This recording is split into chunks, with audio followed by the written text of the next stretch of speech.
Welcome, welcome. Sorry I'm late. I had a nervous breakdown. It's fine. In these times, it's always appropriate. Sorry, oh, there it is. Okay. I just popped up on YouTube. Let me tap the screen. Let's get to 50K as fast as possible.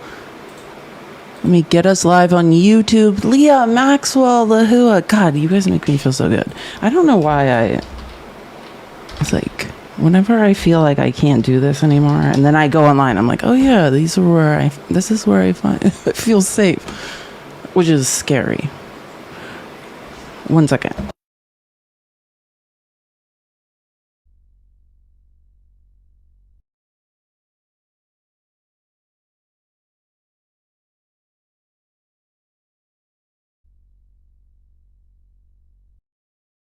God, this world is insane. Okay. Okay, sorry. Let me just handle these alerts that keep popping up in TikTok Studio. Make sure I'm doing that. Okay, got it. Okay. I know. Man, I have been clipping. And by the way, if you like my work today, please support it. Tip, gift, share the live, whatever, because the stuff I put together today took me hours and hours and hours. But sorry I'm late. It's just, I can't really keep a schedule because of my situation with my dad's health. It's just, I don't know, from 1 minute to the next, like, sometimes what's going to be going on? I feel like I'm out of control of my own life, which is never a good feeling. Okay. When we're all trying to cling to like the last vestiges of control we have left. So it's like, it's just hard. Every day for me for the last like 3 months has been really hard, but I am okay. Kind of. Okay. Anyway, so, oh God,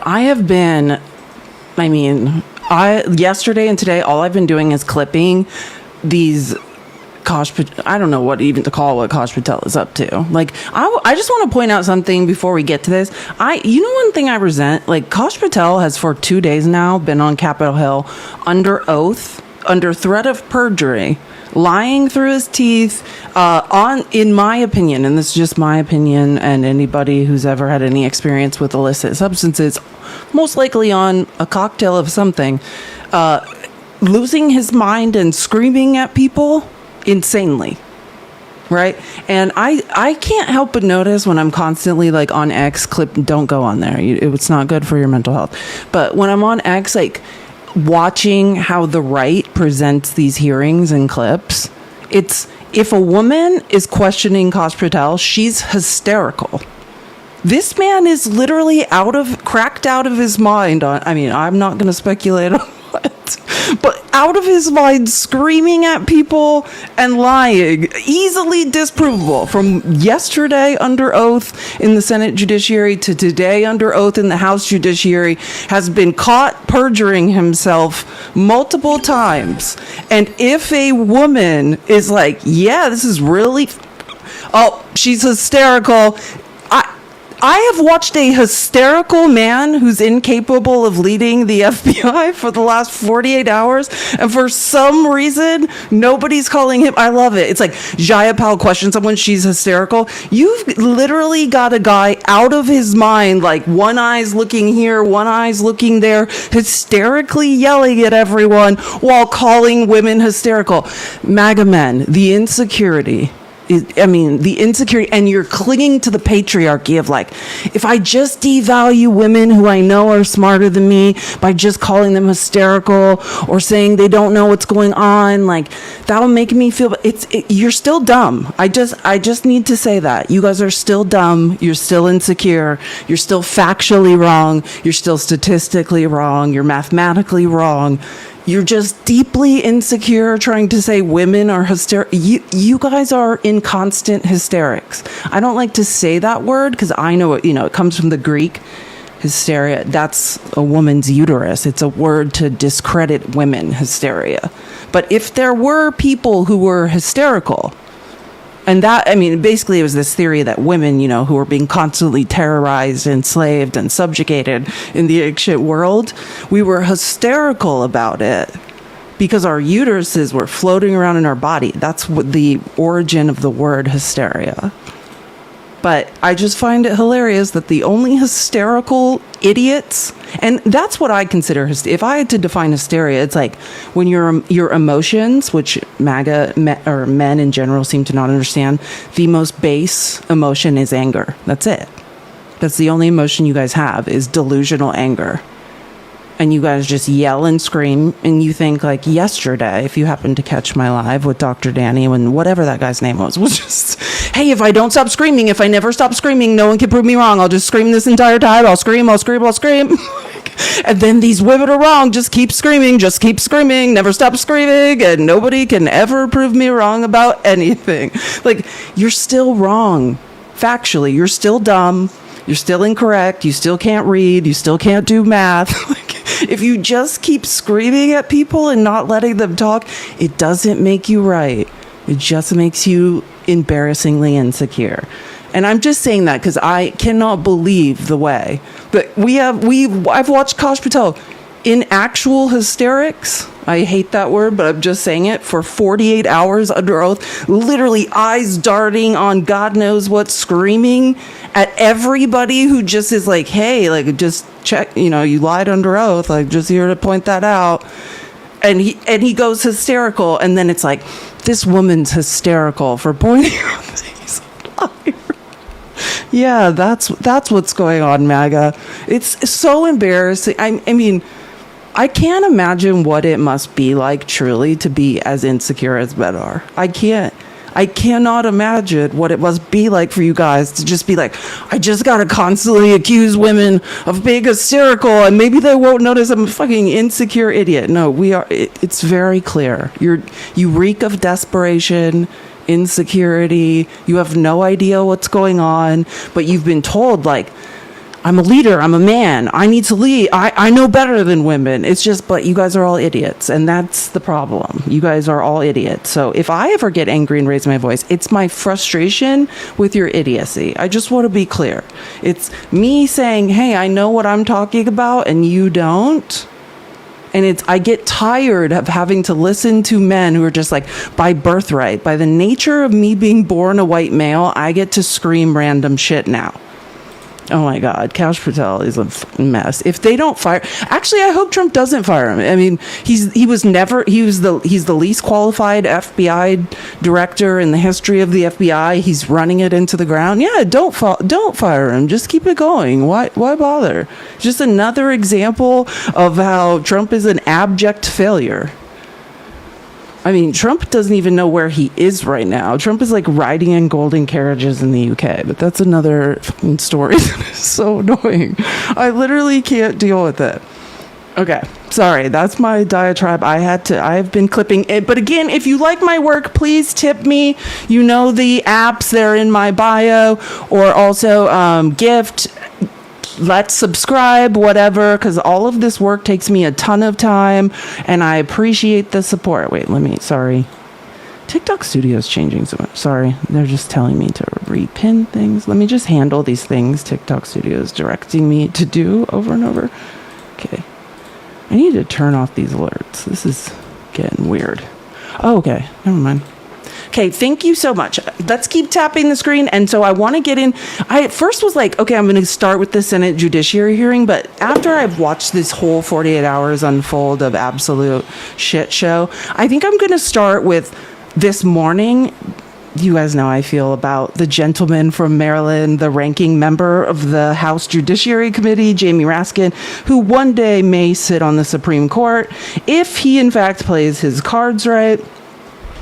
He talked for a long time today, but I just think I've only found one clip of this, and I don't think people are playing it, and I just want to show like how brilliant this man's mind is. So I think we'll start with that, and then, basically I'm just going to move from Kash Patel's lies and outbursts for just lies and outbursts and general idiocy of other people. Like, this is... And I think this is the other thing I was thinking. Just know as we go through what's been going on, these congressional hearings cost millions of dollars. These are our tax dollars. This is our money that is being stolen from us, being wasted. so that Republicans can obfuscate and cover up, sex crimes and whatever else. Like, I think that is the worst part of all this. Just know, these are your tax dollars at work. That's one of the most sickening parts. So again, this is this morning when the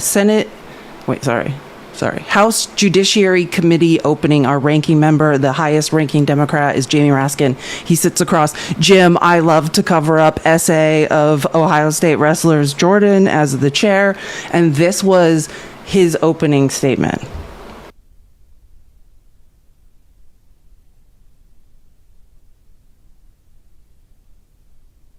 Thank you so much, Rainey. You're the best. Love you and mean it.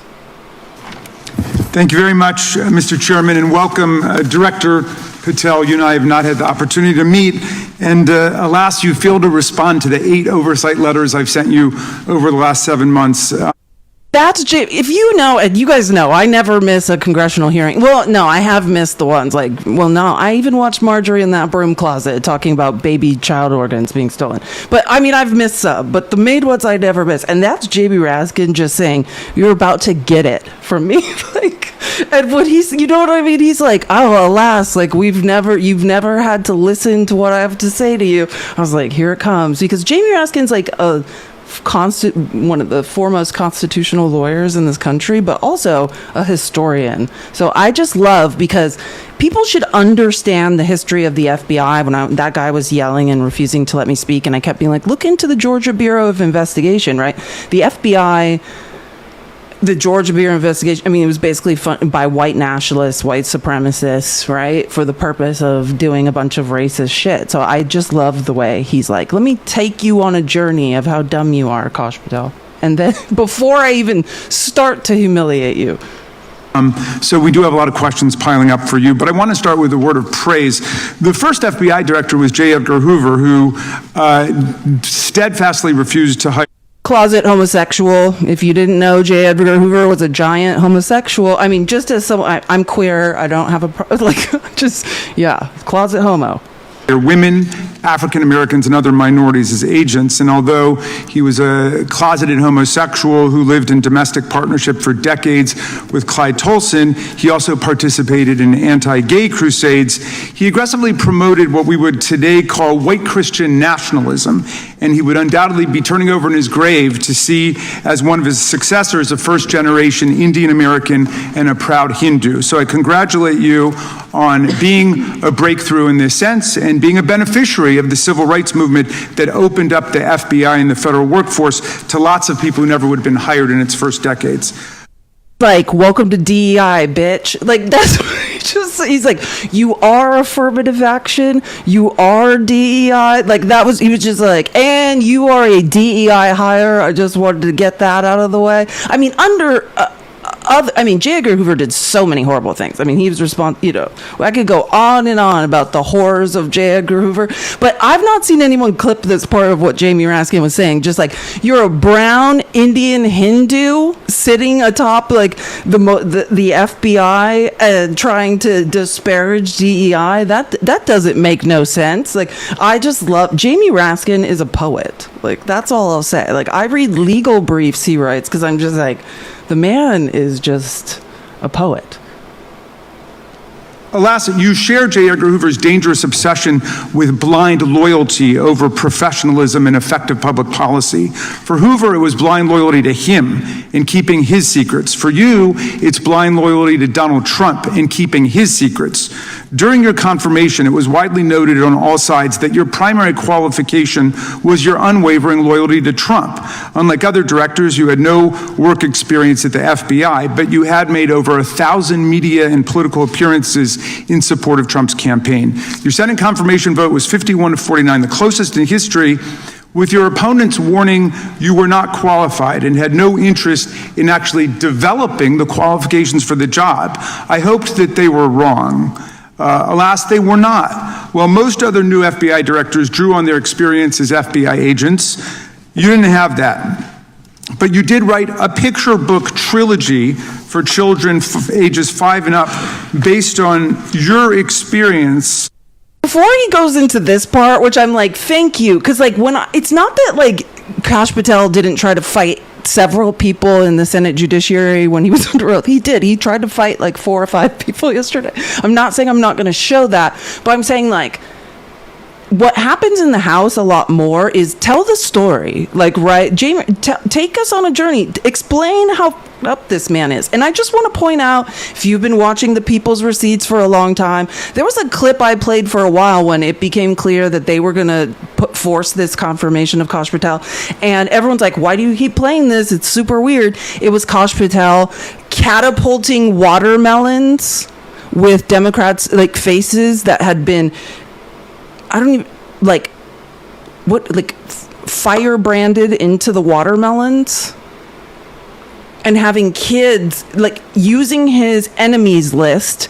He wrote a series of like 3 or 4 child books, and to promote it, he has faces of Democrats he wants to unalive or go out, you know, his revenge list, which I took us all through that revenge list when I was like, this is insane. This guy is insane and has a list of Democrats he wants to make suffer. And he was catapulting watermelon. Sorry, I didn't have time to find it. I've been clipping this stuff all day long. If you like my work, please support it. But that, what you are about to hear goes along with that clip that everyone's like, why do you think this is so crazy? This is why. This is what Kash Patel has been up. This is the director of the GD FBI. Picture book trilogy for children ages 5 and up based on your experience clashing with President Trump's political enemies. In your book, you describe your literary alter ego, Kash the Knight, as a wacky, easily bored wizard carrying out King Donald's vengeance by driving his enemies out of the kingdom. In the books, King Donald is besieged by the evil Hillary Queentown, but saved in the end by Kash. Then Kash goes on to catch mules who are stealing the 2020 election for the great King Donald from Sleepy Joe. And then in the third book, Kash takes down the Dragon of the Jalapenos, nicknamed the DOJ. Your supporters had hoped that you would graduate from imagining yourself a romantic. Is the guy, that we're comparing to Christopher Wray, also appointed by Donald Trump, James Comey. This is real. This is real. And I talked about this, and I'm like, I can't believe we're confirming a literal clown who seems to have, and believe me, I've talked about my own struggles with addiction, no judgment, but Kash Patel is not currently well. I'm not saying, like, no judgment. Hey, if you get your shit together, cool. Currently, he does not seem well. He was not well during this period of his life. Like, that's what you have to do, though, to get people that will sign on to covering up things like the Epstein files and just spend years saying, oh, yeah, the Epstein files is a cover-up, it's a cover-up. And now today, watch Kash Patel lie for old, rich billionaires like his life effing depends upon it. I'm just painting. It's important to really paint a picture of how crazy and how many times this man has been caught in lies. He is absolutely incompetent. Anyone who is competent that challenges him, he gets rid of, just like Donald Trump told him to. Fairy tale knight to actually running America's premier federal law enforcement agency.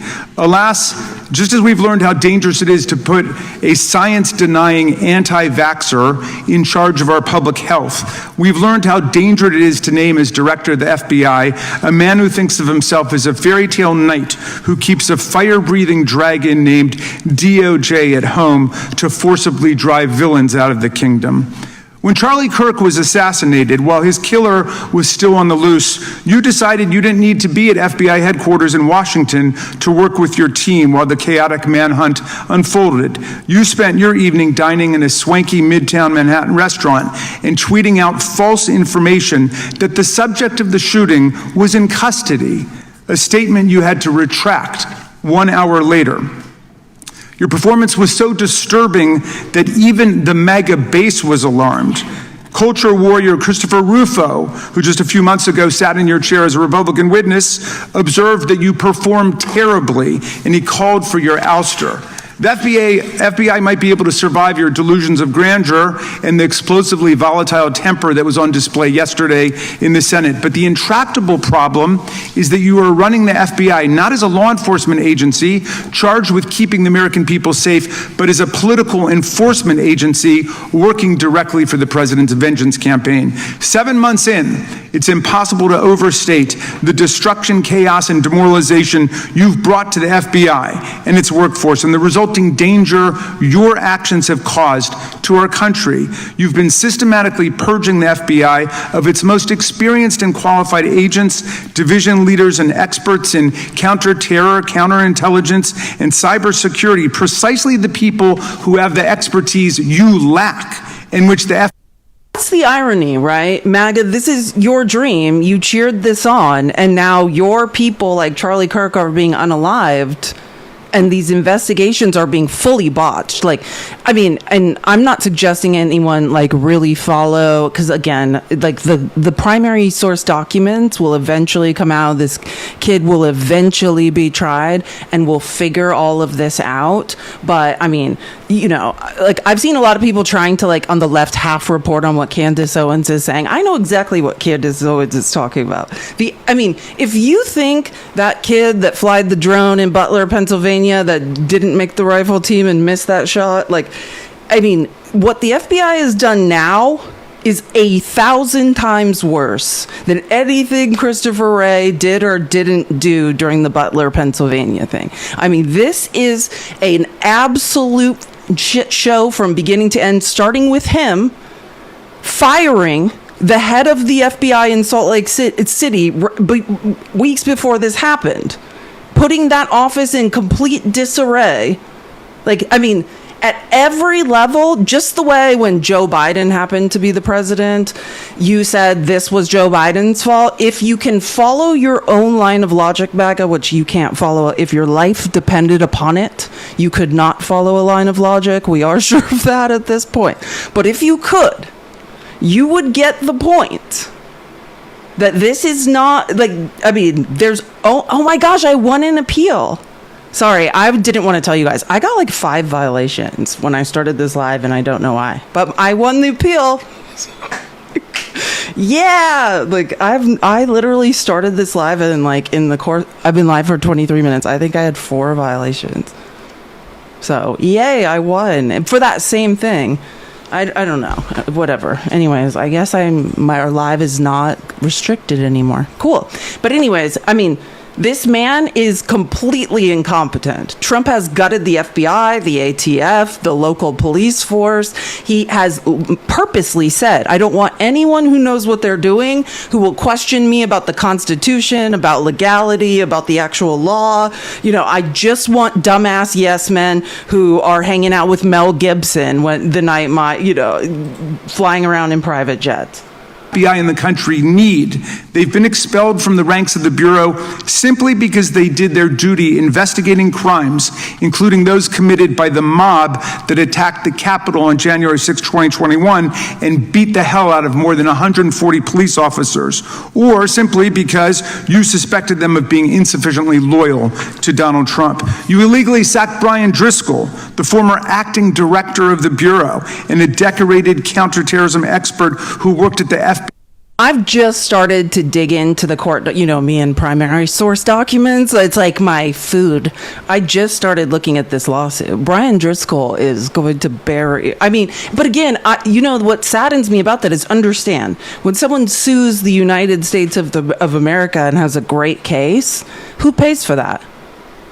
All the money Trump's grifting away from us? No, we have to. Like, right? Our tax dollars have to pay because Trump's a loser. Like, that's what really bothers me. Oh, yeah. No one's watched this part of Raskin's testimony. Raskin was on fire the entire time, but, like, I've not seen anyone clip this part. And that's why I was like, I couldn't get this to update in the cloud because it was such a huge file. And then finally it did because I'm like, Jamie, people need to know. This man should be sitting on the Supreme Court if the goal of conservatives wasn't to put in unqualified idiot puppets on the Supreme Court. He's a genius. This is the gentleman from Maryland. If you don't know Jamie Raskin, the ranking member of House Judiciary, he is absolutely fabulous. And you know me, I'm the biggest critic. For nearly 20 years. According to Driscoll, you told him your own job, quote, depended on the removal of agents who worked on the cases against the president, regardless of whether the agents chose to work on those cases or not. You added, quote, the FBI tried to put the president in jail, and he hasn't forgotten it. You forced out the leader of the Salt Lake City field office, Mehtab Saeed, just weeks before Charlie Kirk's assassination, depriving the FBI of an experienced counterterrorism expert described by her colleagues as absolutely the best and legendary. She would have led the FBI's manhunt had she not been fired. When Trump decided that rounding up immigrants with no criminal records was more important than preventing crimes, like human trafficking of women and girls, drug dealing, terrorism, and fraud, you ordered the 25 largest field offices to divert thousands of agents away from chasing down violent criminals, sex traffickers, fraudsters, and scammers to carry out this immigration crackdown. Just want to point out to MAGA, because I know MAGA is probably thinking, that's a lie. No, this is factual information. There's a difference. These are in primary source documents that are now parts of lawsuits, which also I've been reporting on for months and months and months, that whilst Trump is going after brown people who have committed no crimes to put them in concentration camps and make the private for-profit prison industry rich and himself in the process and help insider traders in Congress get rich as well, all of these other crimes were no longer being policed. I've been reporting on this since the day this started in February. I know I'm just trying to help them, because when MAGA hears things I've noticed that they don't agree with, they just be like, you're just saying that. No, Donald Trump just lies to you. Other people, like let's say constitutional lawyers who are beholden to the ethics of the Maryland bar are not allowed to lie under threat of disbarment, right? I mean, that's the difference. This stuff is verifiable fact. That's why I like listening to it as a former historical researcher, because it's true. This stuff actually happened. Director Patel, you treated the men and women at FBI with disrespect and paranoia. You've assembled a roving band of freelancing henchmen within your office and charged them with conducting unauthorized investigations, targeting and harassing career FBI employees. Amazingly, you forced senior leadership to repeatedly take polygraph tests to prove their political loyalty and pushed out leaders who refused these demeaning exercises. And now we're seeing one very clear reason why you want to build a political FBI: the Epstein files. You want an FBI blindly loyal to Trump and to you as his enforcer, so you can continue your cover-up of a massive international sex trafficking ring with more than 1,000 victims, betraying all of the survivors of the sexual violence. Before you got in this job, you called for full release of the Epstein files, telling podcaster Benny Johnson that the only reason the list was not released by DOJ and FBI was, quote, just one podcaster, hundreds and hundreds and hundreds of podcasting appearances saying this. Because of who's on that list. Upon your confirmation, you promised that, quote, there will be no cover-ups, no missing documents, no stone left unturned. And anyone from the prior or current Bureau who undermines this will be swiftly pursued. This spring, you ordered hundreds of agents to pore over all the Epstein files, but not to look for more clues about the money network or the network of human traffickers. You pulled these agents from their regular counterterrorism or drug trafficking duties to work around the clock, some of them sleeping at their desks, to conduct a frantic search to make sure Donald Trump's name and image were flagged and redacted wherever they appeared, whether an email, a text, a letter, an interview, a photograph, or a video. In May, Attorney General Bondi reportedly told Trump that his name had indeed appeared multiple times throughout the Epstein files. And not long thereafter, in July, you and the Attorney General released a memo claiming that, quote, no further disclosure would be appropriate or warranted. In a few short months, how did you go from being a crusader for accountability and transparency for the Epstein files to being a part of the conspiracy and cover-up? The answer is simple. You said it yourself: because of who's on that list. Donald Trump's relationship with Epstein over the years is well documented. A week ago, the Oversight Committee released Trump's disturbing birthday book, Note to Epstein, written over a drawing of a woman's naked body, referring to a, quote, wonderful secret. The Oversight Committee obtained the note from the Epstein estate, not from the FBI, raising questions again of whether the FBI has been withholding documents. While you're unleashing the FBI to cater to Trump's desire to shut down the Epstein inquiry, the first 9 months of the Trump presidency have seen a spate of political violence and domestic terror events. We saw deadly attacks on political figures on both the left and the right. The brutal assassination of Minnesota Democratic House Speaker Melissa Hortman and her husband, and the Who Trump doesn't know who she is, literally. A couple of days ago, when asked, he had no idea that had happened because we've got a guy who's literally decaying and dying in front of us. Well, also as a pathological liar. Whatever combination of that you believe to be true, right? I mean, like the incompetence, right? We had to root out DEI because of incompetence. MAGA, the incompetent, you reek of incompetence. You're like, when you wake up, look in the mirror and say, I'm fucking incompetent, and the people I trust to be competent are possibly more incompetent than I am. That's what you should say every morning. Attempted murder of Democratic State Senator John Hoffman and his wife, who miraculously survived a combined 17 gunshots. We saw an arsonist set Pennsylvania Governor Josh Shapiro's residence on fire. And of course, last him and his children inside, and Trump said nothing. Week, we saw the horrific, cold-blooded assassination of Charlie Kirk in Utah that has shaken the nation. 1 minute after Charlie Kirk was shot in the neck, a 16-year-old shooter in Evergreen, Colorado, radicalized by white supremacist ideology online, opened fire and critically wounded 2 other students at Evergreen High School. We've seen lethal anti-Semitic violence, including the murder of 2 young Israeli embassy staffers just blocks from the Capitol, and then in the attack on a gathering of Jewish people in support of hostages held in Gaza in Boulder in June. We've seen continued mass shootings at schools, like the domestic terror incident at a Catholic school in Minneapolis last month, which killed 2 children and wounded 18 others. And in August, a man fired more than 500 bullets at the Centers for Disease Control and Prevention, killing a police officer who was a Marine veteran and a father. People like Melissa Hortman and Charlie Kirk should be able to participate in politics as elected officials or active citizens without being shot down in cold blood in the United States of America. People should also be able to go to elementary school, to middle school, to high school, to work, to the mall, and to church without being shot down in explosions of gun violence. The important position at the FBI requires a leader who puts public safety and national security and the rule of law first.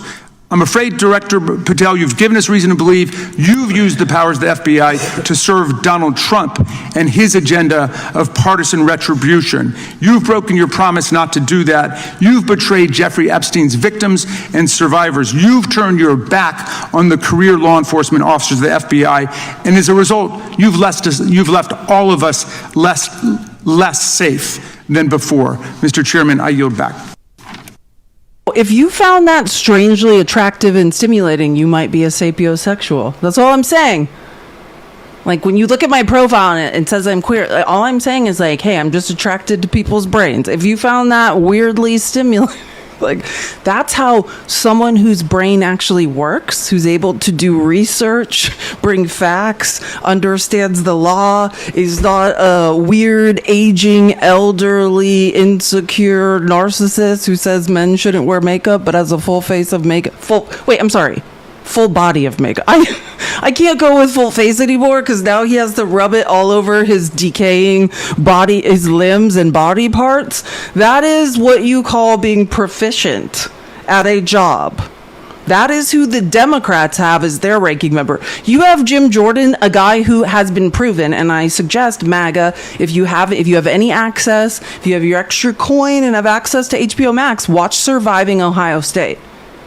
I'm a former scholarship Division I athlete. Watch Surviving Ohio State, the documentary that just came out, where Jim Jordan is named over and over. You pretend to care about S trafficking victims? Well, Jim Jordan is a progenitor of covering up S trafficking, S abuse of children, of young athletes. When you go to college, I mean, I wish we were all adults, but we're not. We're children. We're children who were put in a situation we shouldn't have been in. And Jim Jordan sold us all out to now pretend to be a lawyer. Jim Jordan never passed the bar. He went to law school, never passed the bar, and now sits as the chairman of judiciary and tries to pretend to be a lawyer. Like, you're an idiot shill who is guilty of the same things as every single person. And I want to say this. One of the only ounces of respect I ever had for MAGA was their unwillingness to let the Jeffrey Epstein stuff go. That's it. But not for the reasons they believed, right? Because I already understood that's not what was going on. Like, but their unwillingness to say, hey, like, we won't accept this. Like, children are being trapped. No, like, I don't care how rich you are. We don't accept this behavior. We want all of the information. But it turns out, and I'm not saying, if you're not this person, then prove it and dissent. But it turns out that no, it was just to get elected, to promise things they never were going to deliver, and then to continue covering up for the same rich people, which, believe me, people in this hearing started naming people. Like, we'll get into it. But again, this is always us. Stop worrying about other poor Americans next to you who have nothing and judging them for who they're trying to F or who they're attracted to, and recognize we are in a fight against creepy, rich, predominantly white old men. And we need to do something about this. Like, I mean, unless it was all just talk and it was never real in the first place. And you're just going to swallow this, like you swallow every other lie Donald Trump tells you. Will you swallow this too, MAGA? You are great at swallowing lies. I mean, I've never seen people swallow more lies in my life that I watched the MAGA community swallow. It's like your professional full-time job is swallowing pathological lies from rich people while you yell, "We're draining the swamp." It's truly, truly a thing to behold. But you could not swallow these lies. You could back Thomas Massey. I mean, Marjorie Taylor Greene, Lauren Boebert, even psycho Nancy Mace signed the petition. We need one signature on the discharge petition. One signature from one man that has a spine in the House to release these files. So, MAGA, if you were anything you said you were, if you care about this at all, why not pressure your Congress people to grow a mother spine? It's super weird. And don't worry, you're never going to catch me loving Marjorie Taylor Greene or Nancy Mace or Lauren Boebert. But it seems in this one situation that you guys said was all important, they had spines. But for some reason, you guys don't need women. You guys you're men. You're so aggressive. You're so strong. You don't fold under pressure. Why are you guys all spineless, tiny D weirdos in this situation? Why can none of you just stand up and say, release all of the files? Oh, sorry, Harlem Hitman. It's called if you're talking about the documentary I was naming, I was showing screenshots of it earlier. It came out like in the last month. It's called Surviving Ohio State. Especially if you have anything to do with if you were a scholarship athlete and you understand how Division I athletics is, 10 of 10 recommend, because there is no doubt any longer of Jim Jordan's role in that shit show. It is the wrestlers he was a coach of just being like, here's how he covered up me being graped. Like it is trigger effing warning if you've ever been. Yeah, I say this all the time. So is it my kid is a D1 athlete? Yeah, I'll just say this. If you're rich, just pay for your kid to go to college without sports. That's my advice. Like, I think a lot of D1 athletes, like, I wasn't going to college without a full scholarship, but if you have money otherwise to avoid your children, like, running until they throw up every day or being beholden to a bunch of possible sociopaths, it might be something you want to look into. Or make sure if you have money and they do want to play sports, you throw your weight around and make sure, like, like, hey, don't touch my kid, because I could spend 5 hours telling stories. D1 athletics is you're just signing a contract. You just sell your body to a university and they exploit you. I mean, it's a little better now because you can make some money off advertising dollars, but still, I mean, it's just you're selling your body to be broken down. Maybe you'll walk when you're 40, maybe not. Like, everything will hurt, and then, like, I mean, that's the price for an education. So that's just my thought on that. But Kimber, thank you for the $5. I'm so happy every time I see you live. I refreshed and saw you. I'm so glad I did. You have a loyal student to me. That means the world to me. And I'm sorry I'm late. I just want to be frank, and I think we're all going through it. I'm just having the hardest time, like, taking care of my dad and, like, just keeping shit together. I want to be on a set schedule, but my life is chaos currently, so I'm just trying to hold it together. Ave, thank you for the $25. Get it, Felice, love your mind. Love you too. Kira, thanks for the $20. W for attractive brains. Sapiosexuals unite. You're the best. Lush, and I hate it. Whenever you give up that name, let me know. That's like a British name. Okay, let's move back on to, sorry, I could not get that to load. Oh wait, actually, before I go on though, I do want to just show this clip. We're going to get deep into this hearing and the shit show that has just unfolded with Kash Patel, but I find this related because some of this stuff you're going to hear is going to be about Charlie Kirk, or actually, I don't know how much I clipped, but, the crazy Republicans just being like, Charlie Kirk is the 13th disciple. That clip's coming. Troy Nels said Charlie Kirk is the 13th disciple of Jesus Christ who walked basically sinless and should be canonized as the 13th disciple or some. At one point of this hearing, we had what did I do? Oh my God, I just got 5 more violations. I don't know what I did. Whatever. I can't live my life like this. I think I'm going to have to start pushing my lives to TikTok through Streamlabs. I'll figure that out another time. I'll appeal it in a second. But I just wanted to play this clip and also just to show people, if you're interested in following, like, really intelligent people. And I was thinking, like, God, I haven't seen or heard from this guy. I don't know if he's still doing it, but he's brilliant. This guy's name is, like, Jason S. Campbell, and he was, like, in 2022 when Ron Filipkowski, like, had nothing to do with Midas Touch or anything, and everyone was just starting to be like, what the fuck is MAGA up to? We need to, like, really start tracking this. Jason Campbell is, like, I don't know if I think he's, like, a sociologist or something. He's pretty brilliant. And he used to, like, I used to talk about how I would watch, like, Steve Bannon's show. I'd watch Charlie Kirk's show, which is a dangerous thing to be immersed in all the time because they're live for like 4 hours a day. But Jason Campbell used to watch this stuff and clip it back when I kind of was like, God, I got to figure out what the fuck these people are up to because it seems really disturbing. And Ron Filipkowski was like reminding everyone, remember when I reposted this clip? He's like, the other interesting thing about this is how outraged Kirk is that anyone would blame Republicans. And this is a line of logic. This is me to try to help MAGA, like, with their inability to follow logic. And I think this is another really good exercise. And there are millions of clips of Charlie Kirk saying things like this.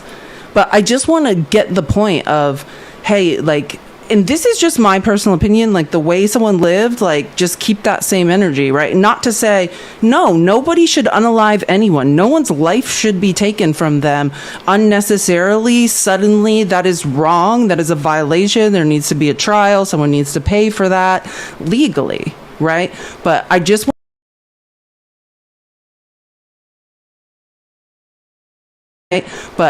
want to... Sorry, I got in trouble again. Can we all just tap the screen and share the live and gift aggressively or whatever we need to do? But anyways, I just thought this was I was like, I remember, I think I posted this years ago on my TikTok. Charlie Kirk calls for his audience to post bail for remember when Paul Pelosi was hammered? I don't know what else to say. If some amazing patriot out there in San Francisco or the Bay Area wants to really be a midterm hero, someone should go and bail this guy out, bail him out, and then go ask him some questions. But it's less about this and just about, like, what Charlie Kirk believed. Like, I just want to be clear, this is what Charlie Kirk was constantly talking about. I mean, I'm looking at Politico.com. I'm looking at the New York Times. I'm looking at all these places, and there's a little bit of mention here. For example, Politico says top Republicans reject any link between GOP rhetoric and Paul Pelosi assault. Of course you should reject any link. Why is the Republican Party, why is the conservative movement to blame for gay schizophrenic nudists that are hemp jewelry makers breaking into somebody's home, or maybe not breaking into somebody's home? Why are we to blame for that exactly? And why is he...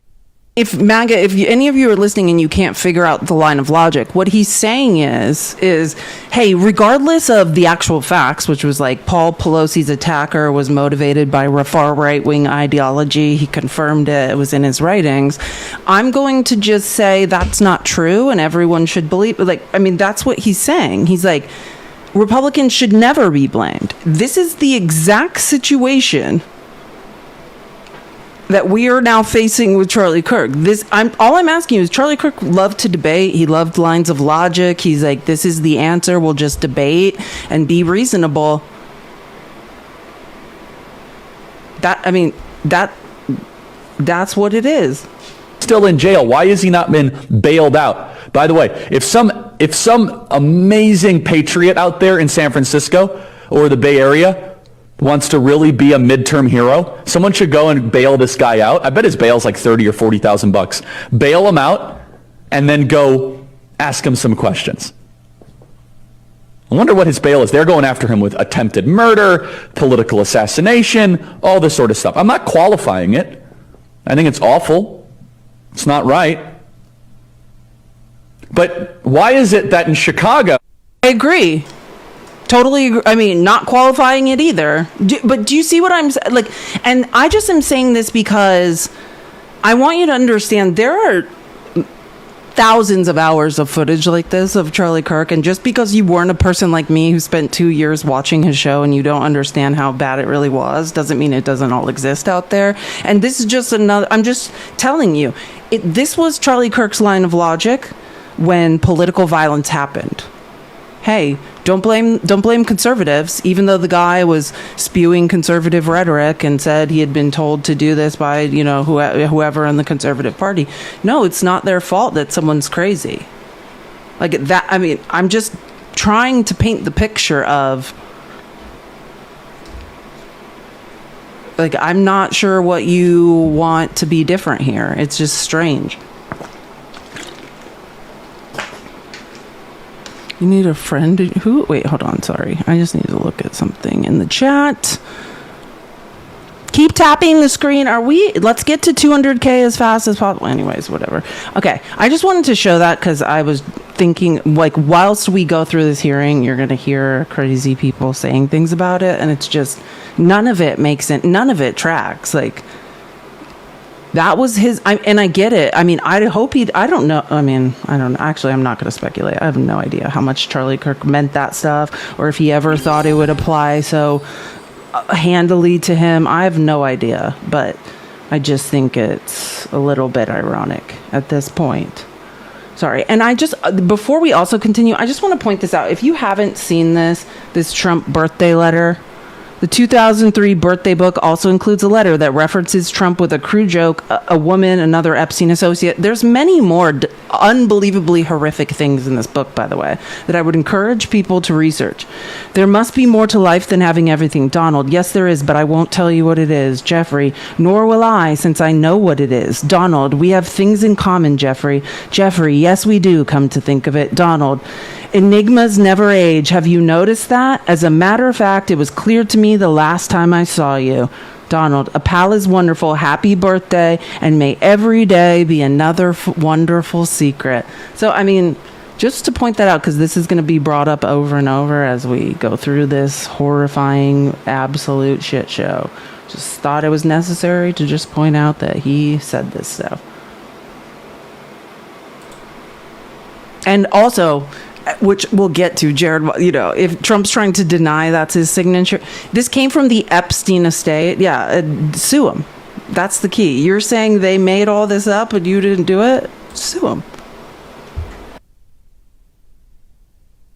Stop that. I'm not blaming anybody other than you. You're not keeping your word. You said that you would release all of the materials Has under your anyone direct released control. more information on Epstein than I have? Has anyone? Much more. Did Comey, did Ray? Much Did more. they? Excuse me. Much more has come out in the days since the American people in Congress have been demanding it, but it's coming out in dribs and drabs. Why don't you just release the entire file as you promised to do? I literally just told you, there are multiple federal court orders. I'm not going to break the law to satisfy your curiosity. You didn't join us when we filed. Do you just want to be clear, because you know me in fact checks before that's sorry, I forgot one more thing I wanted to do before this. Let me just show you guys something. I've follow, millions of lawyers, and Kyle Cheney is my favorite, political lawyer who posts documents.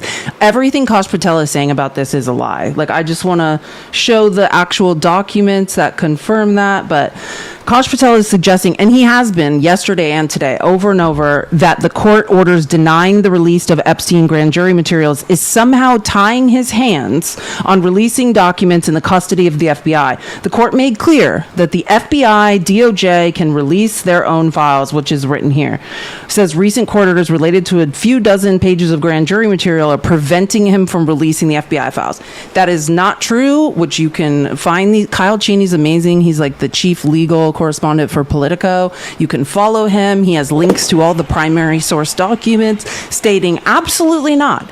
Anytime the FBI wants to release all their files, they are absolutely allowed to. So you're going to have to hear Kash Patel lie under oath over and over again and say he can't do that. That is absolutely not true.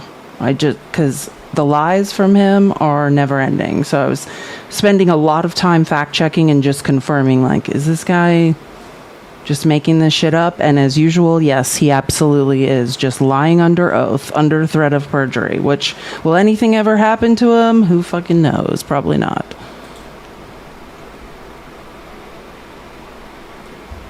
Stop that. I'm not blaming anybody other than you. You're not keeping your word. You said that you would release all of the materials Has under your anyone direct released control. more information on Epstein than I have?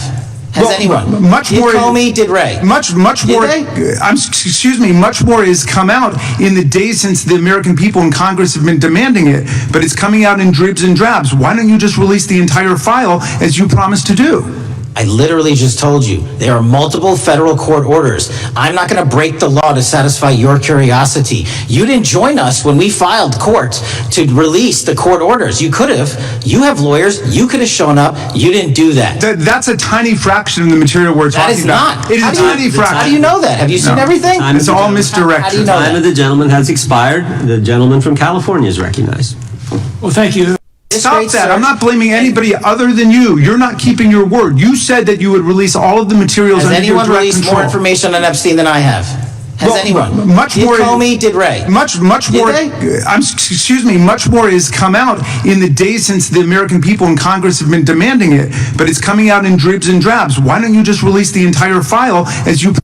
Sorry, I had an Amazon grocery order sitting outside, or some sort of, I don't know, some delivery that was free, dying in the heat. Okay, so anyways, now this is one of my favorite parts. So Dan Goldman, who I always say, he's represents the financial district of Manhattan. He's one of the heirs to the private Levi's fortune. I like him. He's one of the impeachment managers on Trump's first impeachment trial. Pretty brilliant. So this was one of my favorite moments because he's a good lawyer and Kash Patel is a hack. Now, does Donald Trump appear anywhere in the Epstein files? I'm sorry, could you say that again? It's not a complicated question. Does Donald Trump appear anywhere in the Epstein files? I didn't say it was a complicated question. I just didn't hear you, so my apologies. We have released where President Trump's name's in the Epstein files and everybody else, and all credible information that we are legally allowed to release has been released. All right, so let's go through that. It's 100% a lie. You're referring to court orders that prohibit you from releasing grand jury testimony under Rule 6E. Is that what you're referring to when you say as the law allows? That's a piece of it. Really? What other evidence do those three court orders you cited prohibit from being released? information that was collected pursuant to those search warrants that were limited Wrong. in fashion. Wrong. That's not what the court order says, and that's not under 6E. And you're talking, and I said that. If you want to see the primary source documents that prove that Kash Patel is lying under oath or is an idiot on something, and is lying to cover up for Donald Trump, that's why I pointed out Kyle Cheney. He's the chief legal correspondent for Politico. He's posting the actual excerpts from the court orders in real time. 6E, and I said there was others, and I'm answering that. There are sealed court order documents. There are protective orders. They are unsealed as part of discovery given to Ghislaine Maxwell. They are no longer sealed. That's just not true. We can argue about it all you want. Okay, well, you agree that there are, so your testimony here is that the reason why you are not releasing all of the videos that you have acknowledged, there are so many, and that the FBI spent thousands of hours of reviewing, the photographs, all of the photographs that you have. You're saying that you're not releasing those because there's a court order requiring them to be sealed? Is that your testimony? Never said that about the videos. On the totality of the videos, of the thousands of images that were seized pursuant to the search warrants executed at the time, the overwhelming majority of that video is pornographic material that was downloaded from the internet and child sexual abuse material. We will never release that. Well, as you should not release the victims, but if there are videos that relate to others who Epstein trafficked to, such as maybe Prince Andrew, or photographs, that you have total control to release. Yes, and if it exists. And so why haven't you released it? Why are you supposing that that is a fact when in fact it is false? I'll just say this, and we'll get to it further along when people start saying what they know it does exist, right? There's witnesses saying, hey, I saw these and they exist. The Epstein estate is saying, yeah, we have much more material. And we'll get into that. But yeah, Kash Patel just has pathologically lied under oath for 2 days. This is the director of the FBI. And that's why people are like, and understand, the point is not to be like, we know because we know, right? The point is you're under oath lying, over and over and over. Now, I don't know in this country, in the current state of this country, if that means anything. If, the only people that are punished are just random brown people that Trump makes up committed a crime. I don't know how much anyone commits a crime in the Trump administration matters anymore. Okay. Let's talk about the witness interviews. 302s of witness interviews. Those are not subject to the court order. Those are not subject to any fictional sealed order for a search warrant. Why aren't you releasing those with the redacted names of the victims? We are releasing as much as legally allowed. That's why we went back to how is that? How is that not legally allowed? Sir, do you know how court orders work? Do you know how protective orders work? Actually, Mr. Patel, I was a real prosecutor for 10 years. I know exactly how. So I was a fake one? And I want to understand what the court order prevents you from releasing witness statements that the FBI took. You should know that as a real prosecutor, when the court hand downs a protective order and a motion to seal, the material is sealed unless that judge testimony here is that all of those witness statements are under a court order, a protective order. We are providing everything we can legally provide. No, that's not my question. My question is, why are those witness statements that are not grand jury testimony, that if they were under a protective order are no longer under a protective order, why are they not being released? How are they not under protective? Why are you not going to the court like you did for the grand jury testimony to unseal those records? The DOJ did go to the court. No, not on those records. Why aren't you going? You just went on grand jury. Time of the gentleman has expired. You are hiding the Epstein files, Mr. Patel. Time of the gentleman has expired. You are part of the cover-up. 100%, and everything he said is a lie. It is absolutely true, and that's why I showed that Kyle Cheney source, who is actually just posting the parts of the primary source court documents that say the FBI at any time can release everything they have. None of this is true. He can obfuscate and lie, and that's the really sad part about this, is that's how dumb MAGA is. They're like, yeah, Kash Patel's right. No, you're just so dumb, you can't figure out what is true or is not true. Like, I mean, that's the truth. You guys are now just covering up for a bunch of billionaire 3PDOs yet again. Oh, wait, hold on. I think I have a longer, I was going to play this, but I think I have a longer clip. Okay. How many times did President Numps appear in the Epstein files? More than 100? More than 1,000? No, and what we've been able to release is what we've been legally able to release, and that has... No, that's not the question. I asked you, how many times did the president's name appear? I don't know. It's your testimony. You do not know that answer. The number of times? No. Could you tell us how many agents were diverted for this task and what they were working on? Well, when you say diverted, you make it seem as if agents were pulled off what they do all the time. Agents at the FBI masterfully do double duty and triple duty. And because of the public's interest in this case, we flex resources to make sure that we could answer the public's signal demand. So do you want us to look through the material and provide it to you, or you do not want us to do that? So it's your testimony that no one was diverted from a criminal matter, that this was a top priority to go through this material to look for Mr. Trump's name. Is that your testimony? That's the highest priority for the FBI? How many times did President... I mean, truly, it's ridiculous. If we ever gain power back of Congress, he needs to be held in... This man is a pathological liar. I will probably... Sorry, I'm just saying this. Hey, sorry. I just got 3... Hold on.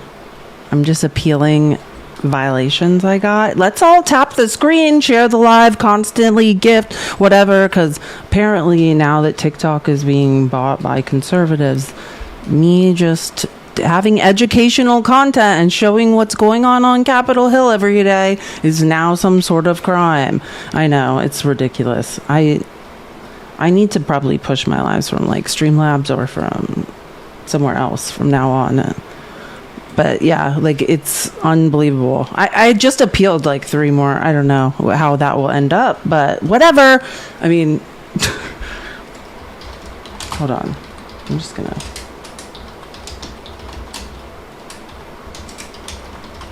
I'm just typing something. I don't know if I can type things and post them. I don't know what. Yeah, sorry. I'm just thinking out loud about this algorithm because I've never had to deal with it before. Okay.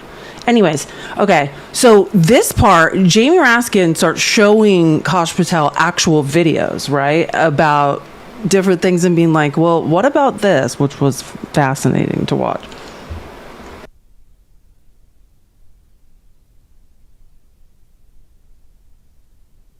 Director Patel, before you joined the FBI, you railed against it for covering up Jeffrey Epstein's human trafficking ring. Let me refresh your memory with this clip. Has Epstein's list, they're sitting on it. That doesn't seem like something you should do. You're protecting the world's foremost predator. That seems like an evil thing to do, regardless of who may be embarrassed in the release of that list. Why is the FBI protecting the greatest pederast, the largest scale pederast in human history? Simple, because of who's on that list. So you finished that December 2023 interview with a challenge to the FBI and harsh words for Republicans in Congress for not getting the Epstein files out to the public. You can see this clip. Boy pants and let us know who the pedophiles are.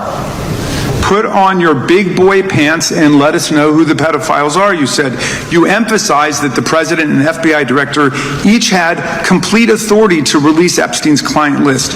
You said Epstein's black book is under the, quote, direct control of the director of the FBI. Look at this clip. This is way off the topic, but who has Jeffrey Epstein's Black book? Black book? FBI. But who? That is, I mean, there's... that's under direct control of the director of the FBI. All right, so you were sworn in as director more than 200 days ago. Now the Black Book is under your direct control. So why haven't you released the names of Epstein's co-conspirators in the rape and sex trafficking of young women and girls? I mean, he has nothing to say about it, just to be clear. But I mean, That's the bottom line. This is who you're dealing with. A pathological liar who is now like, when he was trying to get his weird orange master elected, was like, yeah, this is all a cover up and I'm going to do something about it. And when it turned the other way for his billionaire master and savior, now he's just like lapping at his heels, pathologically lying. Now, this is the part Thomas Massey was speaking, right? Republican, who's joined with Ro Khanna to try to force this discharge petition in the House. We're still one signature away to release these files. According to victims who cooperated with the FBI in that investigation, these documents in FBI possession, your possession, detail at least 20 men, including Mr. Jess Staley, CEO of Barclays Bank, who Jeffrey Epstein trafficked victims to, victims including minors such as Virginia Roberts Giuffre, may she rest in peace. That list also includes at least 19 other individuals, one Hollywood producer worth a few $100 million, one royal prince, one high-profile individual in the music industry, one very prominent banker, one high-profile government official, one high-profile former politician, one owner of a car company in Italy, one rock star, one magician, at least 6 billionaires, including a billionaire from Canada. We know these people exist in the FBI files, the files that you control. I don't know exactly who they are, but the FBI does. Have you launched any investigations into any of these people, and have you seen these 302 documents? Sir, I have asked my FBI agents to review the entirety of the Epstein files and bring forth any credible information, and we're working with Congress not only to divulge that information and produce it to you, but any investigations that arise from any credible investigation will be brought. There have been no new materials brought to me launching a new indictment. So, according to victims, man is under oath, under threat of perjury, lying over and over and over, in my opinion. So is the loophole here, or is it your assertion that these victims aren't credible, that the 302s maybe didn't produce credible statements? Yeah, and this is the part where he starts basically implying trafficking victims are liars. Children who are trafficked are liars. That rise to a probable cause? It's not my assertion, sir. It's the assertion of two different United States attorneys' offices from 3 separate administrations who investigate.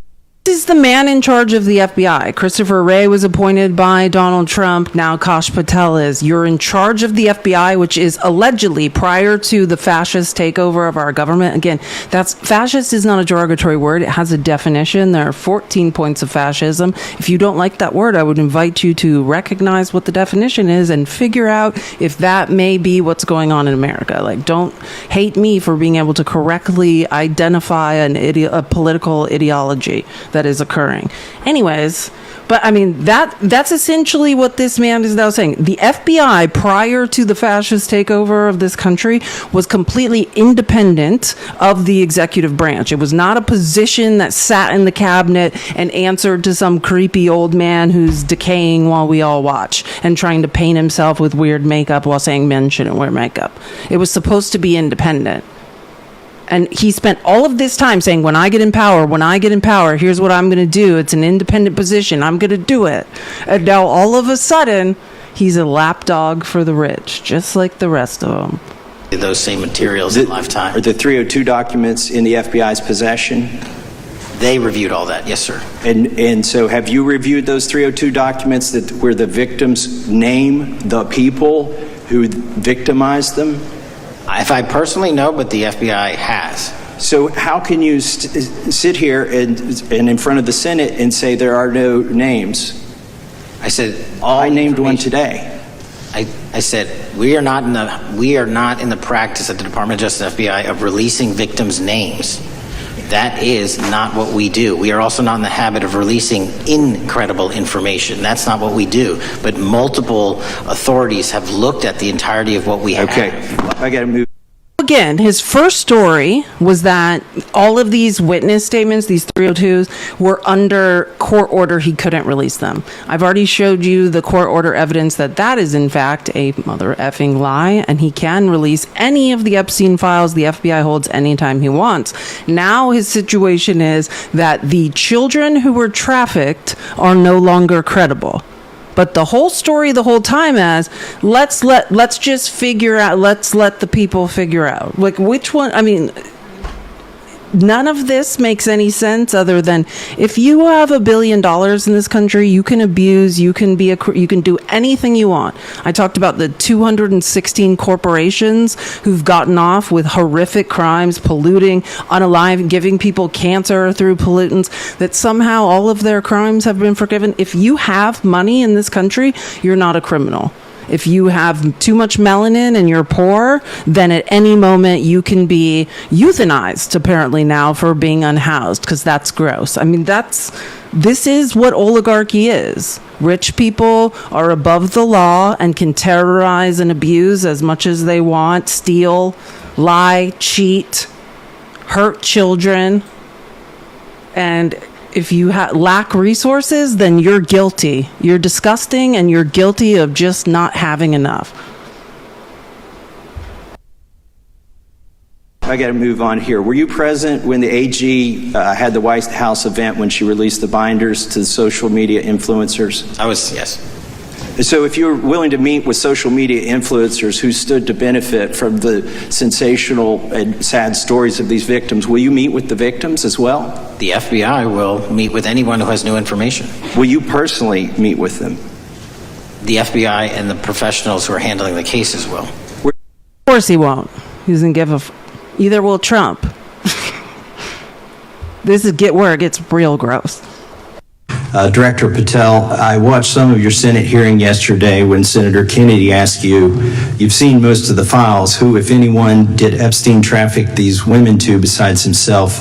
You replied, according to the transcript, there is no credible information that he trafficked them to anyone else. You also said somewhere in the hearing and here today that the problem is that the case files are constrained by limited search warrants from 2006 to 2007 and that the non-prosecution agreement hamstrung future investigations. Those constraints only apply to the Southern District of Florida. They do not apply to the Southern District of New York, the location of the 2019 sex trafficking indictment, which produced many things, including a series of FD 302 documents. According to victims who cooperated with the FBI in that investigation, these documents in FBI possession, your possession, detail at least 20 men, including Mr. Jess Staley, CEO of Barclays Bank, who Jeffrey Epstein trafficked victims to, victims including minors such as Virginia Roberts Giuffre. May she rest in peace. That list also includes at least 19 other individuals, one Hollywood producer worth a few $100 million, one royal prince, one high-profile individual in the music industry, one very prominent banker, one high-profile government official, one high-profile former politician, one owner of a car company in Italy, one rock star, one magician, at least 6 billionaires, including a billionaire from Canada. We know these people exist in the FBI files, the files that you control. I don't know exactly who they are, but the FBI does. Have you launched any investigations into any of these people, and have you seen these 302 documents? Sir, I have asked my FBI agents to review the entirety of the Epstein files and bring forth any credible information, and we're working with Congress not only to divulge that information and produce it to you, but any investigations that arise from any. Listen, I know we heard part of this before, but this is the point I'm making out. When you're in a fascist authoritarian takeover, right, the FBI, law enforcement in this country, should be separate from the cabinet of the president. What he is saying without saying is, I'm not in charge. I'm just the FBI director. I'm not actually in charge of shit. Like, I just do what Donald Trump tells me to do, and this is compromising him and his rich friends, so I can't do anything about it, even though all the courts have said the FBI can release every single piece of paper they want, whenever they want. But this is the difference, MAGA, because your brains don't work. You don't understand the separation of powers. You're like, fuck democracy. We don't care. Now we just have a weaponized justice system where Donald Trump can just decide who's a criminal and who's not. And apparently that's just, if you're a brown person who's existing, then you get to go to a concentration camp. We can spend all of our tax dollars chasing innocent brown people who are just working to support the American economy and pay into our retirement, versus real criminals who are terrorizing children. Director, the first time you saw Donald Trump's name was in the Epstein files. Did you close the files or keep reading? I have reviewed not the entirety of the files, so I have... You haven't reviewed... He did not answer the question. So this is Eric Swalwell, saying, hey, the first time you were going through these files and you saw Donald Trump's name, did you close them or did you keep reading? Notice how he won't answer the question.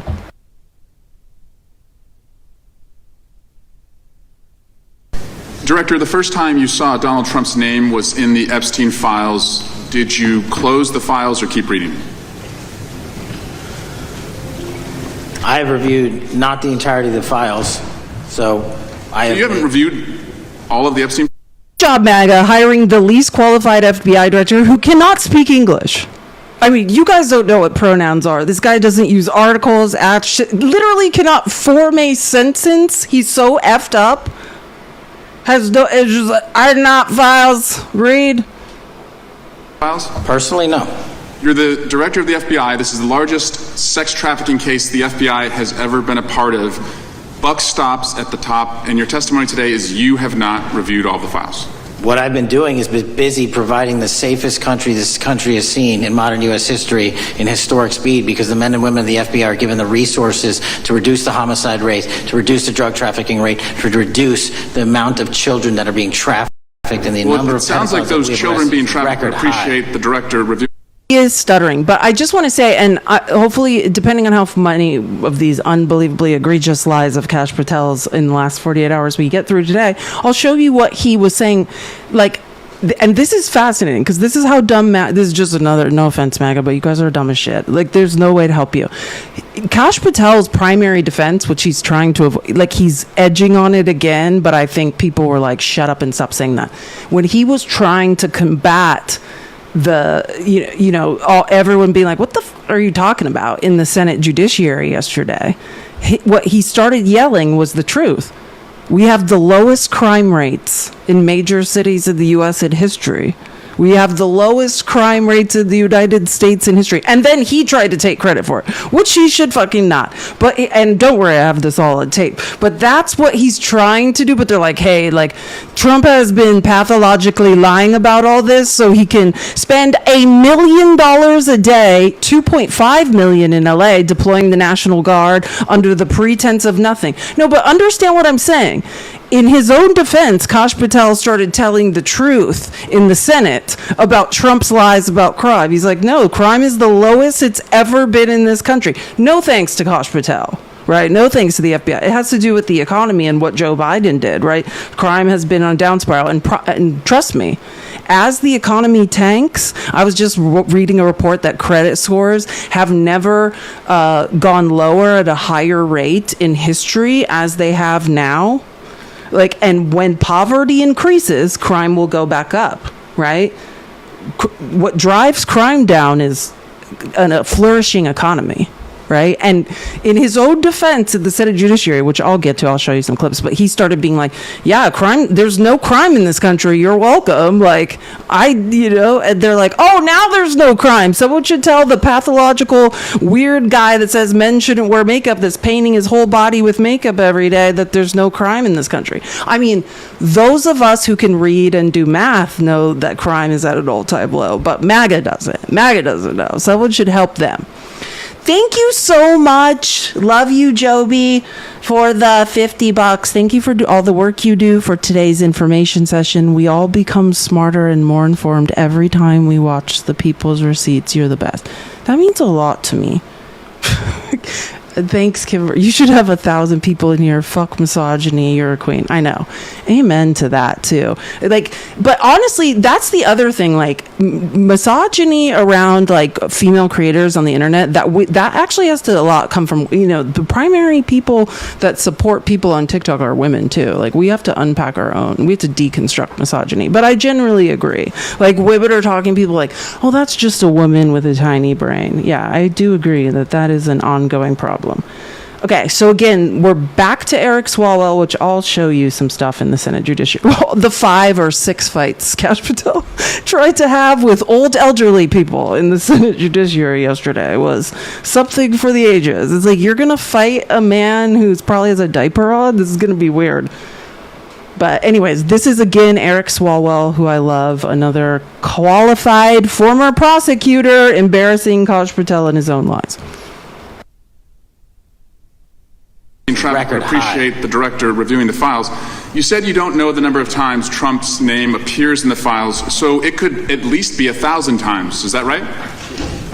The number is a total misleading factor. We have not released anyone's name that we have not released anyone's name in the Epstein files that has not been credible. Director, could it at we have least be 1,000 released times? every piece of legally permissible information. Okay, you can so characterize the numbers however you That's a lie under oath. want it. Reclaiming my time, Director. It sounds like if you don't know the number, it could at least be 1,000 times. Which It's not. Be, It's not. is it at least? Again, that's another lie, because you're saying you have no idea what the number is, but you know it's not 1,000. Do you understand what's happening here? This man is perjuring himself over and over and over. 500 times? No. Is it at least 100 times? No. Then what's the number? I don't know the number, but it's not that. Do you think it might be your job to know the number? Don't know the number, but it's not that. Is like, I mean, can you imagine? I mean, great job, MAGA. I mean, the dumb people you have to hire so you think that you're smart. I would never, like, you guys are literal. I mean, you have the brain power of inanimate objects. My job is to provide for the safety and security of this country. My job is not to engage in political innuendo so you can go out to the sticks and get your 20-second hit in your fundraising article. Director, keep going, reclaiming your time, because the people of California are being underserved by your representation. If the president is not implicated, why? It's the temperament I want. Someone clearly who hasn't slept in days. One eye is looking in one direction, another eye is looking in another, who's threatening sitting Congress people. That's the temperament of the United States Director of the FBI I want. Great job, MAGA. Firing on all cylinders as usual. Whenever I think you guys can't get dumber, it just keeps happening. Not release everything that involves. We have released everything the president and anyone else's side that is credible and lawfully be able to be released. Your fixation on this matter and baseless accusations that I'm hiding child pedophiles. Understand how crazy this is. This is a man who from 2020 to 2023, 2024, right up until Trump's election, spent 4 years on podcasts saying his only goal was to release the Epstein files. And now, weirdly, when every Democrat is in unison and alongside a few Republicans, and we need one signature to release the totality of these files through a discharge petition in the House, tried to do what his 4-year quest said was all that was haunting him and all that kept him up at night, was stopping the child trafficking by really rich, scary, powerful white males. Now he's saying that we're too fixated on it. Right? Now that your creepy Lord and 3PDO savior who's all up in the files said stop, now we all need to not care about kids. But I cared about kids the whole time is the problem. Like, this man could not follow a line of logic to save his life. I would have just been like, I would have checked myself into a hospital. That's what I would have done instead of showing up for this hearing. Is disgusting. Anyone that says that needs to look at the stats alone and go back to the state of California, who's receiving the biggest surge in FBI resources through my redeployment because the cities of Los Angeles, San Diego, and San Francisco need it. Director, remembering your oath. None of that is factually true. The highest violent gun violence and other violent crime rates are not in those cities that you just mentioned in California. As a matter of fact, they're in Louisiana and other places in red states. Super weird that he would just make that up. That's strange. to tell the truth, did you ever tell Donald Trump his name is in the files? I have never spoken to President Trump about the Epstein files. Record. Understand. The point is not like, of course he's lying or might be, but like he said it now. This is under threat of perjury. So Trump is not going to live forever. And eventually all of this shit, all of the people that are scared to say what they know, it's all going to leak out. And this fucking D-bag, like loser who's just, no offense, but you guys are all used up. Like, the fact you believe you're someone to a malignant narcissist is fascinating. And you're still going to be here. And all of your lies under oath are still going to be here. So, good luck to you, sir. Remembering your oath to tell the truth, did you ever tell Donald Trump his name is in the files? I have never spoken to President Trump about the Epstein files. Did you ever tell the Attorney General that Donald Trump's name is in the Epstein files? The Attorney General and I have had numerous discussions about the entirety of the Epstein files and the reviews conducted by our team. Did you tell the Attorney General that Donald Trump's name is in the Epstein files? And we have released where President Trump's name is in the It's a simple attorney's question. file. Did you tell the Attorney General that... I haven't. And, like, do you see what I'm saying? That's another lie. He's trying to tell the truth while still lying. It's fascinating to watch. the President's name is in the Epstein files? During many conversations that the Attorney General and I have had on the matter of Epstein, we have reviewed. The question is simple. Who did you tell the Attorney General that Donald Trump's name is in the Epstein files? Yes or no? Why don't you try spelling it out? Yes or no, Director? Use the alphabet. Yes or no? No? A, B, C, Director, D, E, F? it sounds like you don't want to tell us. Did you tell the Attorney General that Donald Trump's name was in the Epstein files? Why don't you try serving your constituency by Director, focusing on reducing violent crime in this country and the number of pedophiles that are legally... So he did, I think, is what he's doing now.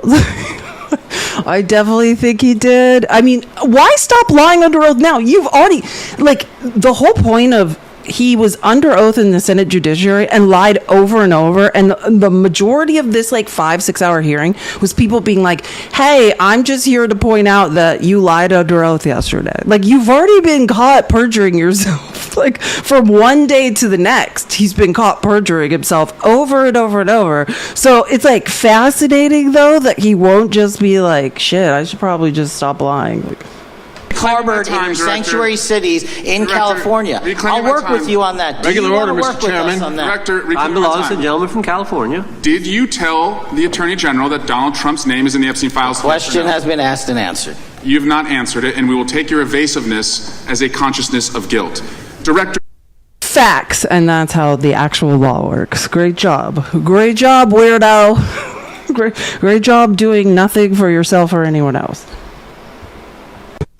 Director, did Donald Trump ever say to you, just find and release the entire truth? Don't worry if I'm in it. The instructions from the administration were to release all credible information, and we have done that. Did Donald Trump ever provide information about Jeffrey Epstein as an informant?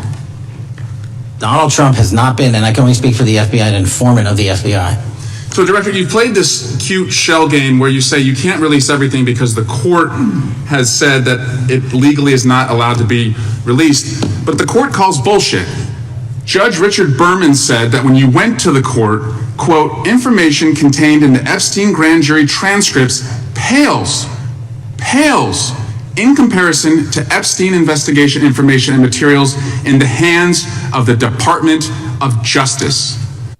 That was the actual excerpts I was showing you from Kyle Cheney before I started all this, and I was like, this is going to become relevant, right, of what they were actually saying. Like, the judiciary is saying, hey, the laws we're beholden to as federal judges or state is different. The FBI has way more, has all the information we have and more, and legally they can release it anytime they want. And Kash Patel over and over and over in the last 48 hours lied under oath about that, or is too on whatever he's on. I want some, to know the difference between the truth. You know what I'm saying? I mean, or is he so dumb and so incompetent and or a combination of both? You can decide for yourself, but I mean, absolutely factually, at any moment, right? when they pretended to do the smokescreen of we're going to the courts to try to release files, that was 1% of 99% of the rest of what the FBI has, that several judges have stated at any time the FBI could release, unless if they're not beholden to a creepy 3 PDO who's mentioned in them. So let's move on, Director. You wrote a book called Government Gangsters. You identified 20 individuals in that book. You put me on that list, at the top of the list. Thank you. My children find it flattering. 20 of those individuals have been investigated or have had adverse actions. Director, considering that you have identified these people as, quote, government gangsters, will you recuse yourself from making any investigation decisions about these individuals? Anyone that has been terminated at the FBI has been done so because they failed to meet the muster and the constitutional obligation. Nobody's talking about that stuff. We're talking about Kash Patel's hit list that he released publicly. On the audio-visual capabilities. I'm going to borrow your terminology and call bullshit on your entire career in Congress. I'm reclaiming my time, It's been a disgrace to the American people. I'm reclaiming my time. You can reclaim your... Okay, this is hysterical, MAGA. When women are passionate about prosecuting child trafficking and getting justice for victims, what you're witnessing is a hysterical man. Hysterically deflecting, lying, screaming, crying, flailing around. And I'm only taking this opportunity to show, like, you think emotions are... Anger is an emotion, right? Flailing around, just changing the subject. MAGA men, if you ever want to assign hysterics to someone, look no further than yourselves. You're like, oh, it's just aggression. Anger is the most base emotion, and I mean that. It's the only thing a baby can do is scream. That's you. Just like screaming like hysterical infants.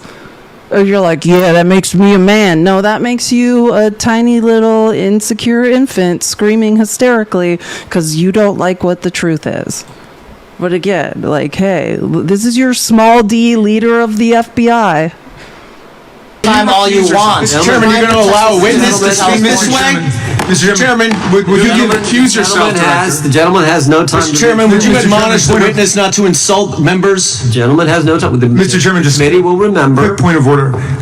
Could the gentleman be extended an additional 20 seconds to complete his thoughts, since the witness decided to interrupt him continuously? And the witness will be able to respond if he wants. We'll make sure he has time to do that. My question is, will you, Director, recuse yourself, yes or no, from investigating or making decisions about the 60 individuals, including myself, that you identified as government gangsters? Yes or no? Time of the gentleman has expired. The witness may respond if he would like. And the answer was no, as I heard. Correct. Okay. The gentleman from Wisconsin, the gentleman yields back. I mean, literally, he said no. This guy's like, I have a personal hit list I would like to waste U.S. tax dollars on, rather than protecting children, rather than protecting trafficking victims. I just want to waste U.S. tax dollars. And MAGA's like, that's a real man. Yeah, that, and I'm just saying, MAGA, that's how I know you guys are dumb. Like, that's how I know. I never need to wonder if your brains work. They do not work. And that's the truth. That's why I have to stop debating you all. I mean, and I could make a lot more money arguing with asinine idiots on this app. I would literally probably finally be able to pay my rent. But it's just a waste of time. You guys are idiots. Why are you hiding pedophiles? Why are you shielding pedophiles? Why are you protecting pedophiles?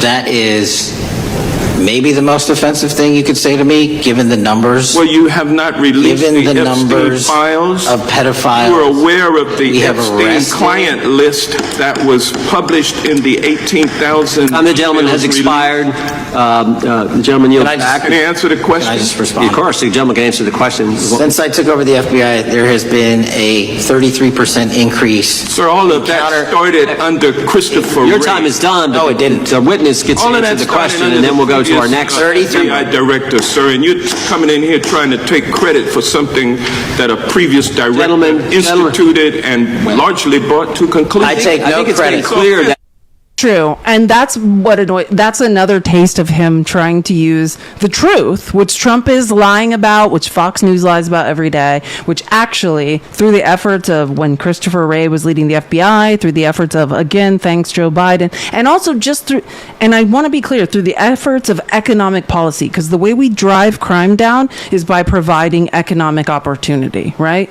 The number one driver of crime is poverty. When we provide economic opportunity and upward mobility, we see crime drop. That's why crime was high in 2020 when the pandemic started, and we've seen a significant decline as the economy recovered, right? But still has never been anywhere near it was in like the mid 90s and also like around the early 2000s, like 2005 era. But again, Kash Patel over and over during these hearings tried to be like, there's no crime in this country, you're welcome. And I'm like, well, Trump's certainly not going to appreciate you airing out the truth here. Not no crime, but, you know, crimes that all we can do, I just want to clarify because MAGA's brains don't work. The only thing we can do is dedicate tax dollars to making the economy flourish, providing opportunity, which we know lowers crime, and then statistically focusing and reducing incidences of crime by focusing tax dollars on certain areas and certain places where we see spikes in crime, right? We can never reduce crime to zero, right? That would be mathematically illogical. It's like whack-a-mole. We don't know when it's going to pop up, but we know when the economy is flourishing, when people have opportunity, when people have upward mobility, opportunity, that these things go down. But watching Kash Patel flailing around trying to be like, crime's never been lower.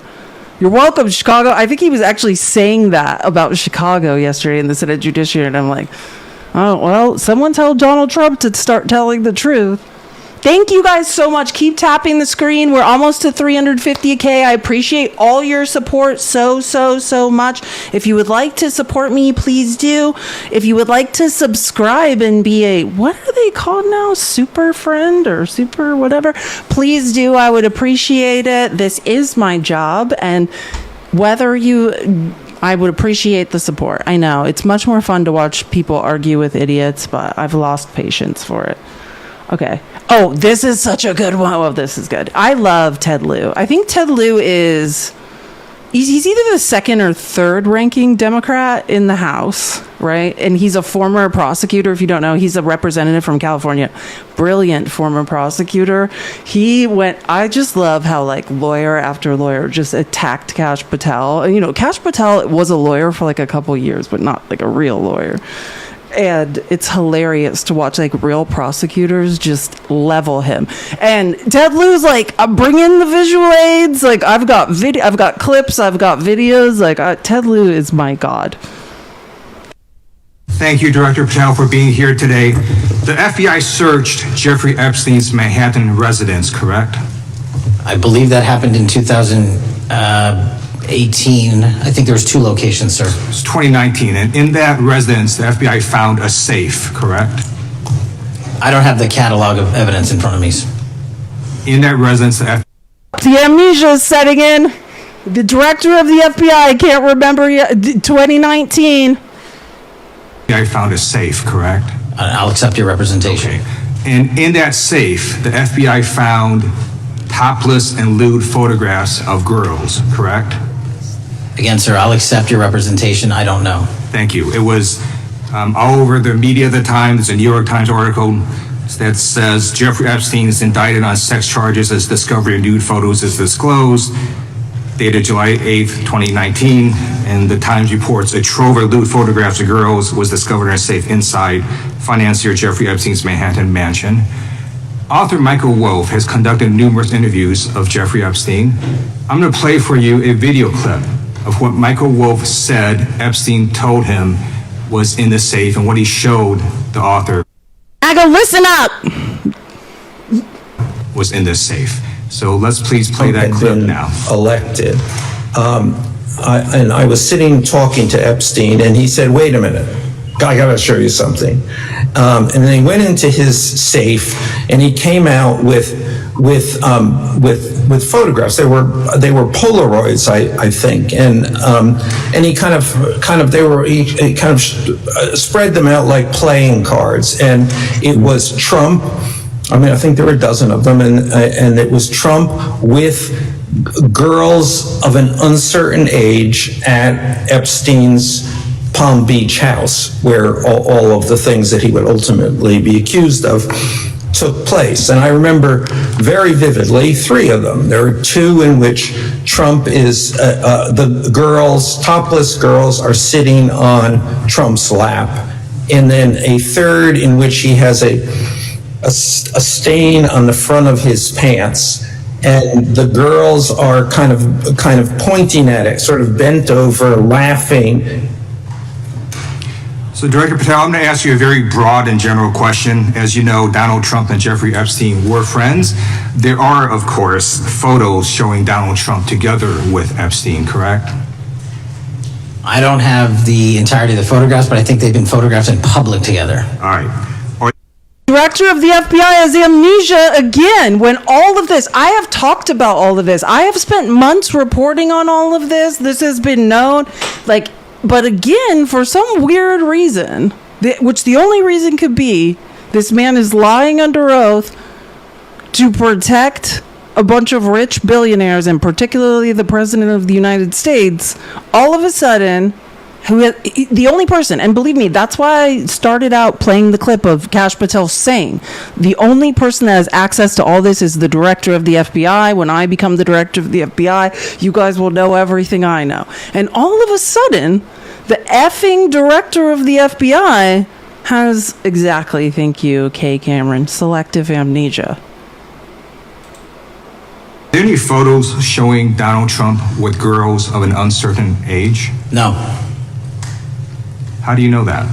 Because that information would have been brought to light by multiple administrations and FBI investigators over the course of the last 20 years. Well, you know what? That's just not true, because no one knew about the creepy birthday message that Donald Trump wrote to Jeffrey Epstein until the Wall Street Journal disclosed it, and then all of a sudden, the Epstein estate provides it to Congress. Well, so certainly, you weren't there at the search. You don't know what Epstein may or may not have done with those photographs even prior to the search. Maybe someone has it. Maybe the Epstein estate has it. Again, the Epstein estate has said, we have a ton of shit. We just haven't been subpoenaed. There's no ongoing investigation. No one's asked us to turn it over. This is a goddamn shit show sham.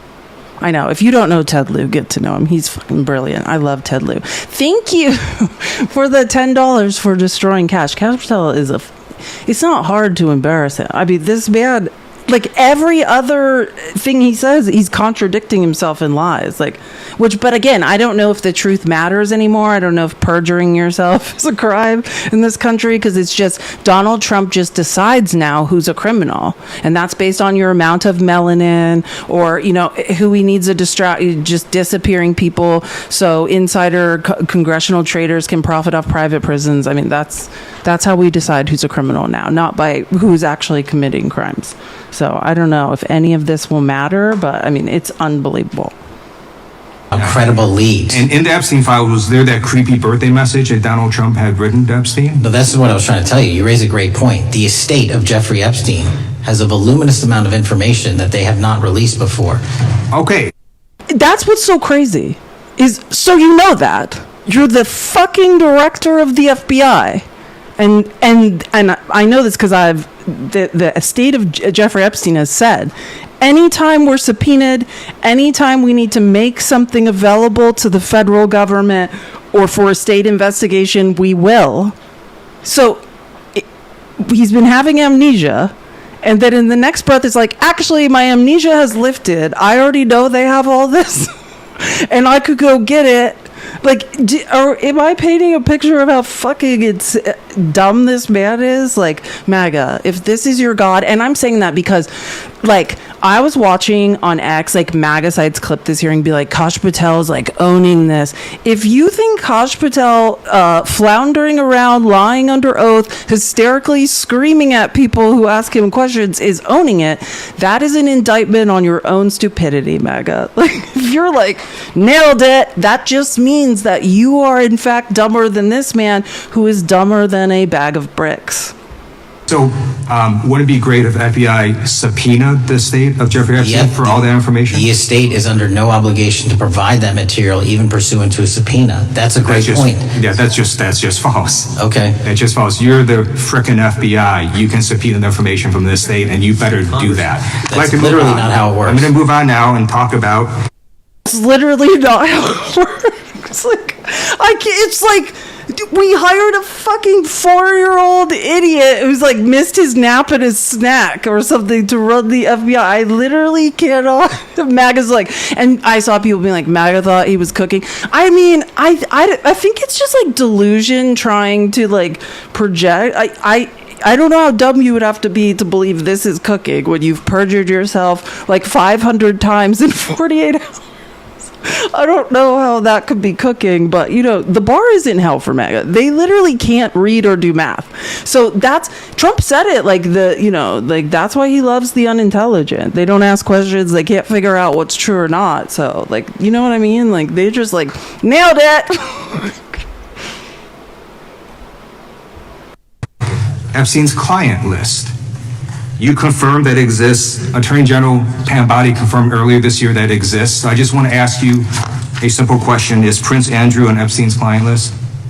The material related to Prince Andrew has been made public. Is Prince Andrew on the client list? We have released the index of names that were in Jeffrey Epstein. Is Donald Trump on Epstein's client list? The index has been released, and the index will speak for itself. So I'm just going to say, America is a huge red flag. The FBI director could not answer whether Donald Trump was on Epstein's Gentleman's time client has list. expired. I now recognize the gentleman from Virginia. Is an admission by denial, right? If they knew for sure he wasn't, then they'd be like, absolutely not. I'm under oath. I know for sure he is not. Do you understand? This is under threat of perjury. If the answer was unequivocally no, you say no. If you can't say one way or the other because the answer is yes, you obfuscate. But MAGA, your brain would have to work to figure any of this out. So you might think Kash Patel is nailing it. You guys are idiots. Truly, you're fucking idiots. Oh, and this is my example I was talking about at the beginning of the live, how when I watch how MAGA tries to be like, Kash Patel is nailing this. If a woman, right, so notice most of the people that have been questioning Kash Patel that I was clipping are men, right? And Kash Patel, and I mean this, he had he's hysterically screaming. He's almost in tears. He's got one eye going this way, one eye going that way, threatening people, crying, not making any sense, changing the subject. He was hysterical for 48 hours. But Pramila Jayapal, for some reason, when she's questioning Kash Patel, I'm just talking about the way this was characterized, because they're just trying to get a win for Kash. I mean, the man is literally drowned 5 times underwater in the last 48 hours. They're like, he's nailing it. But they're like, oh, hysterica Pramila Jayapal. Hysterical? Kash Patel you love hysterical. You guys are all hysterical. Nothing you say is based in data. Nothing you say is based in fact. You guys are clueless. You just spew, you throw up your emotions and feelings. Someone's trying to take something from me. I'm used to being really important as a mediocre white man, and I feel like I'm losing something, even though no math backs that fact up. I just feel like it. But women are hysterical all the time. It's fascinating to watch. Hysterical men accuse women of being hysterical. I think what happened, Mr. Patel, is that suddenly you discovered that Donald Trump's name was all over these files, and you started a giant cover-up. So you are under oath, Mr. Patel. You just testified to Mr. Swalwell that you did not speak to the president about the Epstein files. To your knowledge, did Attorney General Pam Bondi speak to the president about what was in the Epstein files? I can't speak for Attorney General Pam Bondi. So to your knowledge, you don't have any information. The question was, do you have any knowledge? Do you have any knowledge? I can't speak. You are refusing to answer the question. So let me tell you that the Wall Street Journal reported that in May, Bondi told Trump that he was in the Epstein files, and at the same meeting said that the DOJ did not plan to release the files, Yesterday, you testified to Senator Kennedy that there was, quote, no credible information that Epstein trafficked girls to anyone else, and that you have, quote, continuously and publicly asked the public to come forward with more information and we'll look into it. Today, in response to Mr. Massey's question, you appeared to say that the survivors were not credible. I think what happened, Mr. Patel, is that did not appear to say it. He fucking said it.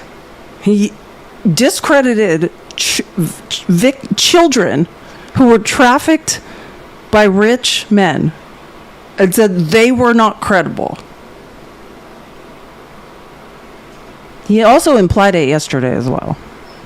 But oh wait, I'll show you. I want to show you this, and I despise. I just want to show you what I'm talking about. But this was like, it's hard for me sometimes because if I'm not clipping personally while watching live because I have to do stuff to take care of my dad, I'm like finding clips, and this is just an example of MAGA. This is a idiot. He looks very tragically short. Let's just zoom in on his face. He's probably 5'1". I'm just guessing. His hair is retreating to the back of his head. It's just a little tiny cone there on the top of his skull now. He's a tiny, tiny little man who just is very insecure. But anyways, this was how he covered this. I don't know him. I'm just making a guess, as a Division I volleyball player. I can smell insecurity in white males from a mile away. I'm just saying, like, Alec, please don't comment on anyone else. Like, are you okay, sir? You don't look okay. Anyways, but that's neither here nor there. Here's how this MAGA, I almost said these aren't journalists, these are just randos. Breaking. Representative Pramila Jayapal throws an unhinged hissy fit. Kosh Patel is like threatened to fight like elderly senators yesterday. And MAGA's like, nailed it. He lied under oath 100 times, tried to fight like men who probably have diapers on and had to be seated with walkers. And Pramila Jayapal is having a hissy fit, like, while questioning Kosh Patel. Jayapal is pretending to care about victims of child predators despite never showing concern for Epstein victims prior to today. And I can tell you, like, just as someone who can find research, that's factually untrue. Pramila Jayapal has always advocated for Epstein victims for like the last decade. But because MAGA men can't read and they're just like, hey, that's a hysterical woman who will never have sex with me. And then they just get in their feelings and they start making things up. Sir, this is hysterical. Also, your hairline is hysterically receding. Let's just one more time for Alec. What's happening, Alec? Don't be mad at women. I think you can go to Turkey now and get hair implants. You don't have to live like this. Please don't take your tiny little body and your receding hairline out on women. We get it. You reek of insecurity. That's not what was happening here. But this was the longest clip I could find of this. It so annoyed me when I saw this. I was like, oh, bless Alec's little tiny, tiny heart that's inside that tiny, tiny little body. My job as the FBI director is to invite all yes or no leads. to whether or not you met with these women who were sexually abused and raped? Any insinuation by you or any people on your side that I am not manhunting child predators and sex traffickers, just look at the stats. Patel, and you talk about cover-up.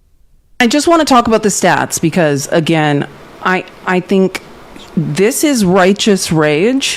When somebody lies under oath hundreds of times for 2 days and obfuscates and tries to take credit for what the previous FBI director enacted, that we know, again, MAGA, not feelings-wise, but actually has dismantled. He's gutted the FBI. He's gutted the infrastructure set up by Christopher Wray that pursued child sex traffickers. Now, if you can learn to research or find actual information, you can find out that this is factually true.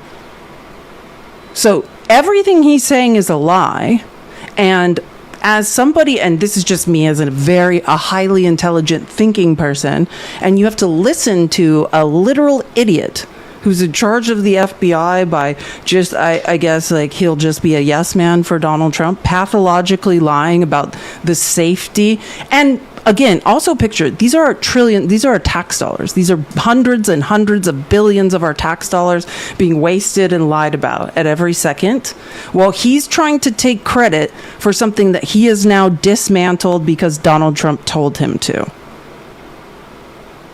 Like, and she's having a hissy fit. Like, at what time do you have no patience? But I mean, you'd have to not be an idiot to understand that every word out of this man's mouth is not true. So, I mean, I don't know what to say. MAGA, you're beyond help, but I'm just pointing out how dumb you are. Man, Mr. Chairman, you this talk is about my cover-ups. time, and I will take as much time as Where I want. were you during the Instruct Obama and witness, Biden Mr. administrations Chairman. when these so-called Instruct the cover-ups were witness. going on? Mr. Why didn't Chairman. anyone in those administrations talk to any of these? She's doing the exact same thing she's doing now, actually. I can show you clips of it. Because I can do, the internet's forever. I can she was advocating the same way she is now for all trafficking victims. That's on record.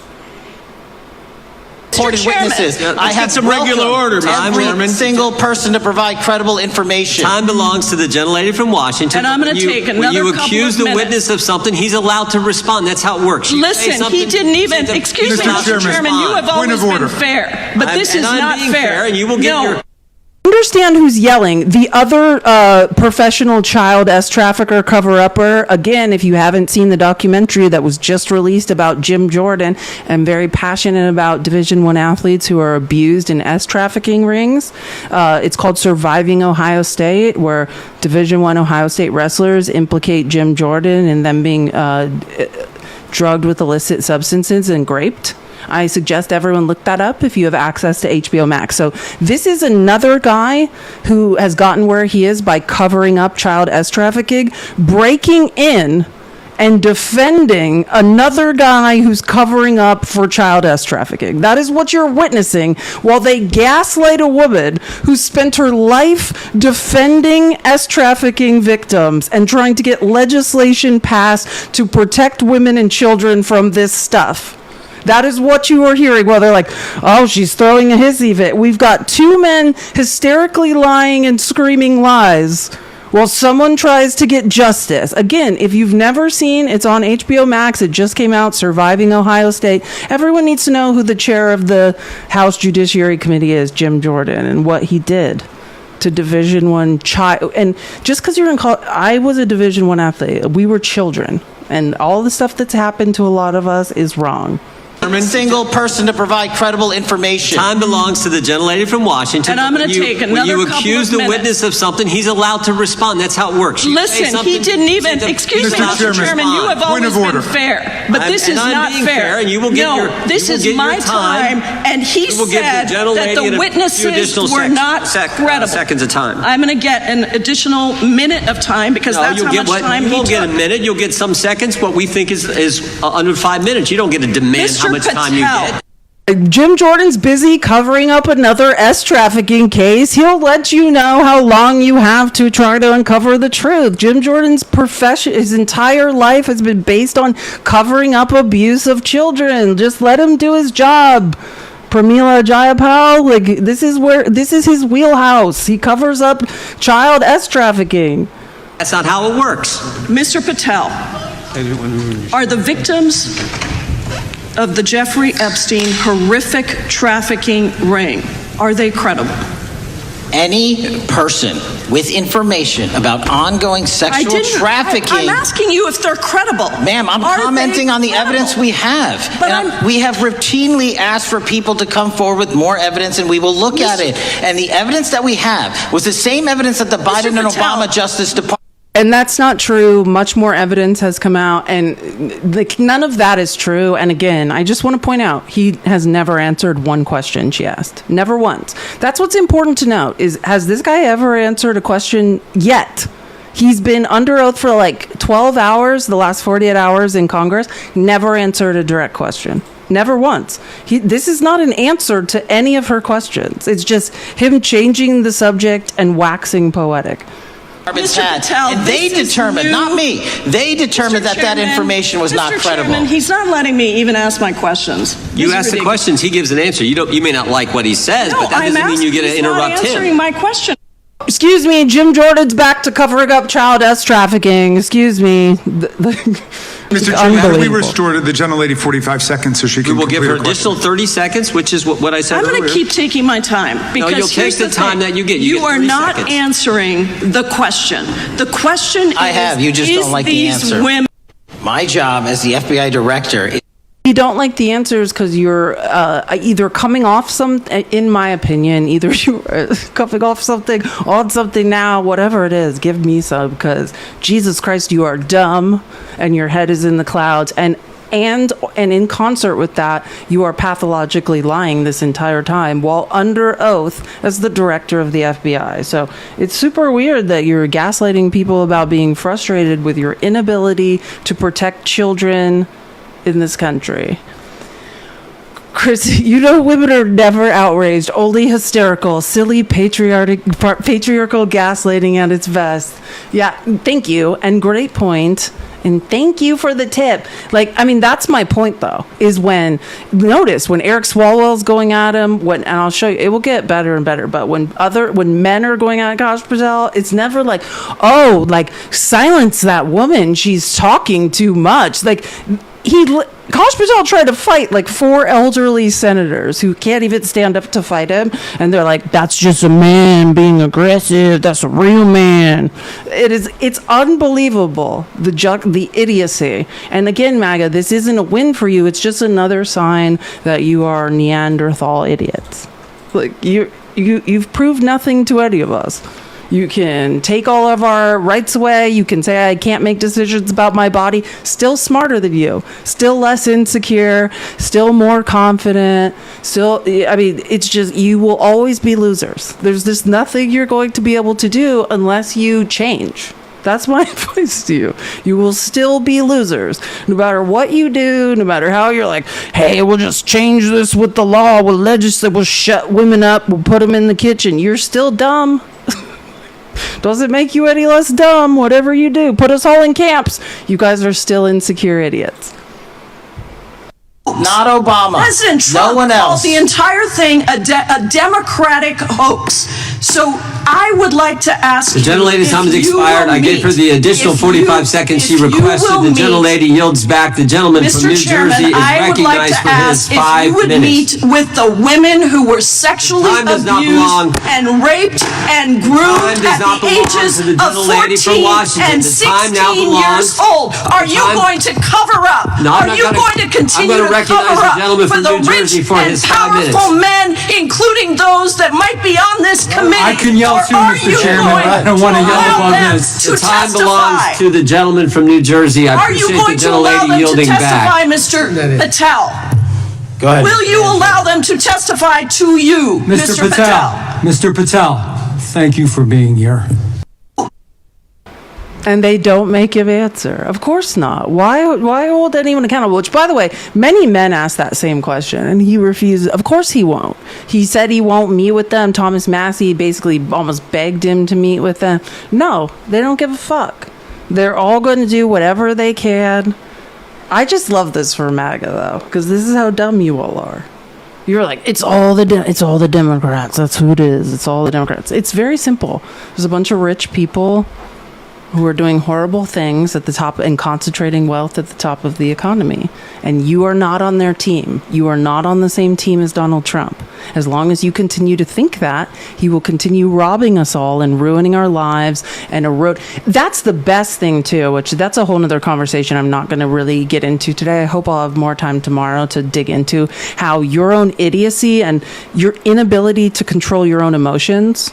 A kid from the backwoods of conservative Utah unalive Charlie Kirk, and because you guys are so emotional, so hysterical that you can't identify. You guys keep trading little kids as snipers who keep hurting people you care about, and then you blame it on us, right? Which makes this a right-left fight. And what has this turned into? Trump is using this to erode all of our First Amendment rights, all of our constitutional rights, to try to claw back the rights of Americans, of the free press, of all sorts of things, because you guys are dumb and emotional. Thank you for agreeing, Cecilia. I appreciate that. And, we should all agree, because that's factually what is fucking happening. Because you guys are so emotional. MAGA men are so insecure, so emotional, so dumb. We're going to lose the first... And racist. Thank you. That too. But it's not necessarily goes in here. But thank you. But we're going to lose our First Amendment rights. And they're going to cheer it on, because they're that dumb. And they'll be like, yeah, take my rights away for Charlie Kirk. It's like, we cannot help these. Like, we are in a sinking ship with idiots, with rats with no brains. Like, there's no, what do you say to people that this makes sense to? Yeah, take all my rights because somebody I raised and in my own ideology did what I raised him to do. And then I blame it on other people who have nothing to do with it. And then, yeah, we should all lose our constitutional rights together. Like, just, there's no reasoning. Oh, my God. This is bad, too. Okay, wait. I'm going to show the shorter clip before, because I just can't believe this. Remember I told you that Representative Troy Nehls, I cannot stand this man. This is real. This is him talking about Charlie Kirk. Charlie Kirk was a man of faith. First and foremost, he loved his Lord Jesus. He loved his family. Beautiful wife, beautiful children. Just a remarkable, honorable man that was silenced with this assassin's bullet. I would say if Charlie Kirk lived in the biblical times, he'd have been the 13th disciple. He'd have been the 13th disciple. We cannot combat this level of idiocy. Do you know what, I mean that genuinely. This is what I'm trying to tell you guys. I wanted to be spreading some hope today, but we cannot combat this level of stupidity. Like, what? Do you know what I'm saying? There's just certain, we can't overcome this. The people are too stupid at this point over there. Like, I don't even know. And they're like, this is how dumb they are. They're not only are they gaslighting him to then cheering on them losing their own this MAGA is cheering on them losing their own constitutional rights, not the smart ones. I will say, Pam Bondi, the people on the right who can think were like, what the you're trying to repeal the First Amendment because Charlie Kirk died? No. The few that have brains did correctly respond yesterday and be like, absolutely not. But the majority don't have any brains, right? These are the people, we're talking about the Troy Nehls who are like, let's just make him the fake 13th disciple, and that's the answer to all of this. Truly, they're like, how many rights can we give up in remembrance of Charlie Kirk's idiocy? I can't even... Trump could, and I want to point this out. I don't want to do I'm not going to do a lot of Candace Owens conspiracy, but I know I don't even want to say Candace Owens is spreading conspiracy. She's just saying a lot of true things that are true, like about this whole investigation was defunded and botched, and it's a shit show, and every bit of information the FBI has released can be refuted by just clips that are widely available on the internet, and not, it's just... it's not even conspiracy, but it's just the truth does not matter any longer, right? This is your dream, not ours. This doesn't even have to do with the left. And now you're giving the rich people the right to consolidate more power, to take more from us, to take our ability to scream in the streets. That's the answer to this, is just, hey, whatever vestiges of the First Amendment are left, let's just give it up because Charlie Kirk... you guys' brains are not working. Oh, yeah, I forgot about this. I did slip this in once because this Troy Nehls shit was bothering me to a point of no return.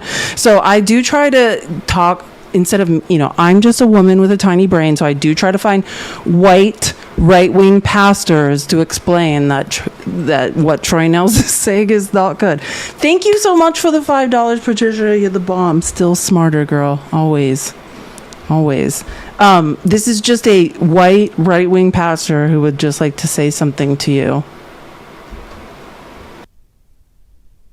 He's a man, most importantly. Following the murder of political activist Charlie Kirk on September the 10th, the Fox News contributor called him, quote, a martyr, bold and unashamed, anchored in faith, unquote. It's been an overwhelming week to be human, hasn't it?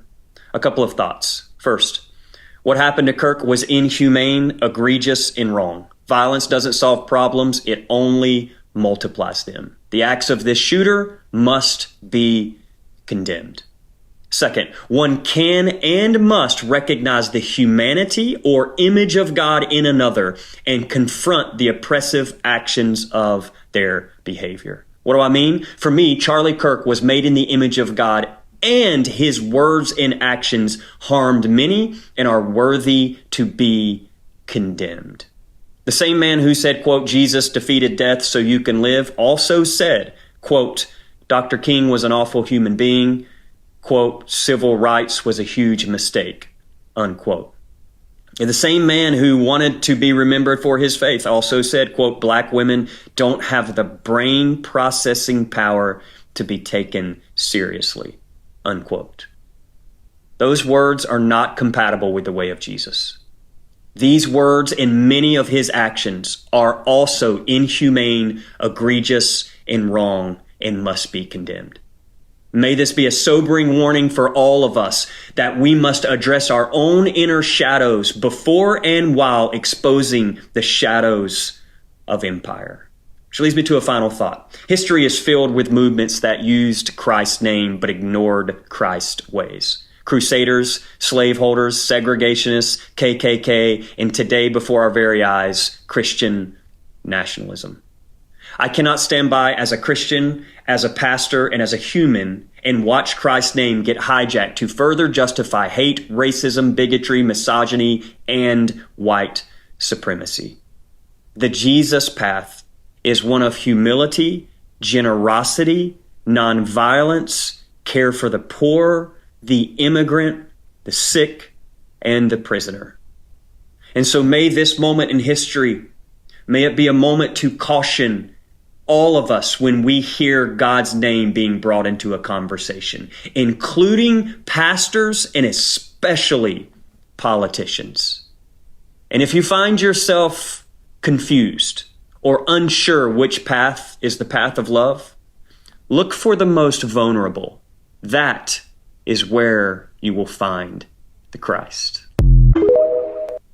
Again, I posted his name. It's CBDs. Here, let me see if I can also enlarge this if you want to follow him. But again, that shouldn't be a surprise. Like, if you think Donald Trump, who's robbed us all, concentrated wealth at the top of the economy, Fox News, who's saying the unhoused should be euthanized, and now we had a bunch of homeless people unalived in an encampment in Minnesota yesterday. If you believe that that's the way of Jesus Christ, you are not a Christian. That's my point. Like, and don't get me wrong. I mean, I was raised in far right-wing evangelicalism. I've read the Bible back to front. Like, I'm not religious anymore because I just have seen, I'm too educated to believe any of that bullshit. But if you really do believe in God and you believe that Donald Trump is speaking for the evangelical right, you're delusional.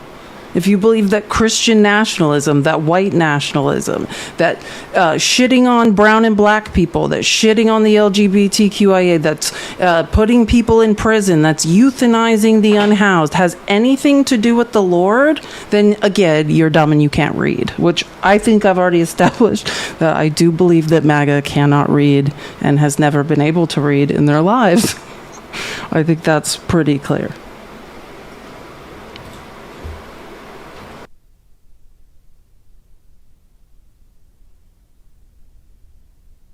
Sorry, The reason why I asked, right, because you had divested in other companies, and I presume.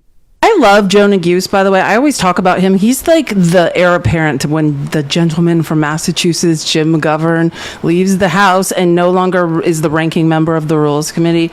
Joe Neguse is one of the most brilliant legal minds in the House. I think he's like God help him, in the district like next to Lauren Boebert in Colorado. Joe Neguse, if you don't know who he is, it's spelled Neguse. This is one of the most brilliant minds in Democratic Congress. I mean, like, so brilliant, he can't be bothered to speak a lot because he's that brilliant. Like, this man is brilliant, like a brilliant litigator. Like, I just love listening to him speak. But on those late night, like, rules committee hearings, like, he just stays up all night and dismantles every argument. Well, it's not Republicans are idiots, but you know what I'm saying. This man is brilliant. And he's just saying, like, hey, I'm not trying to fight you, Kosh. I'm just trying to ask you, like, a good faith question.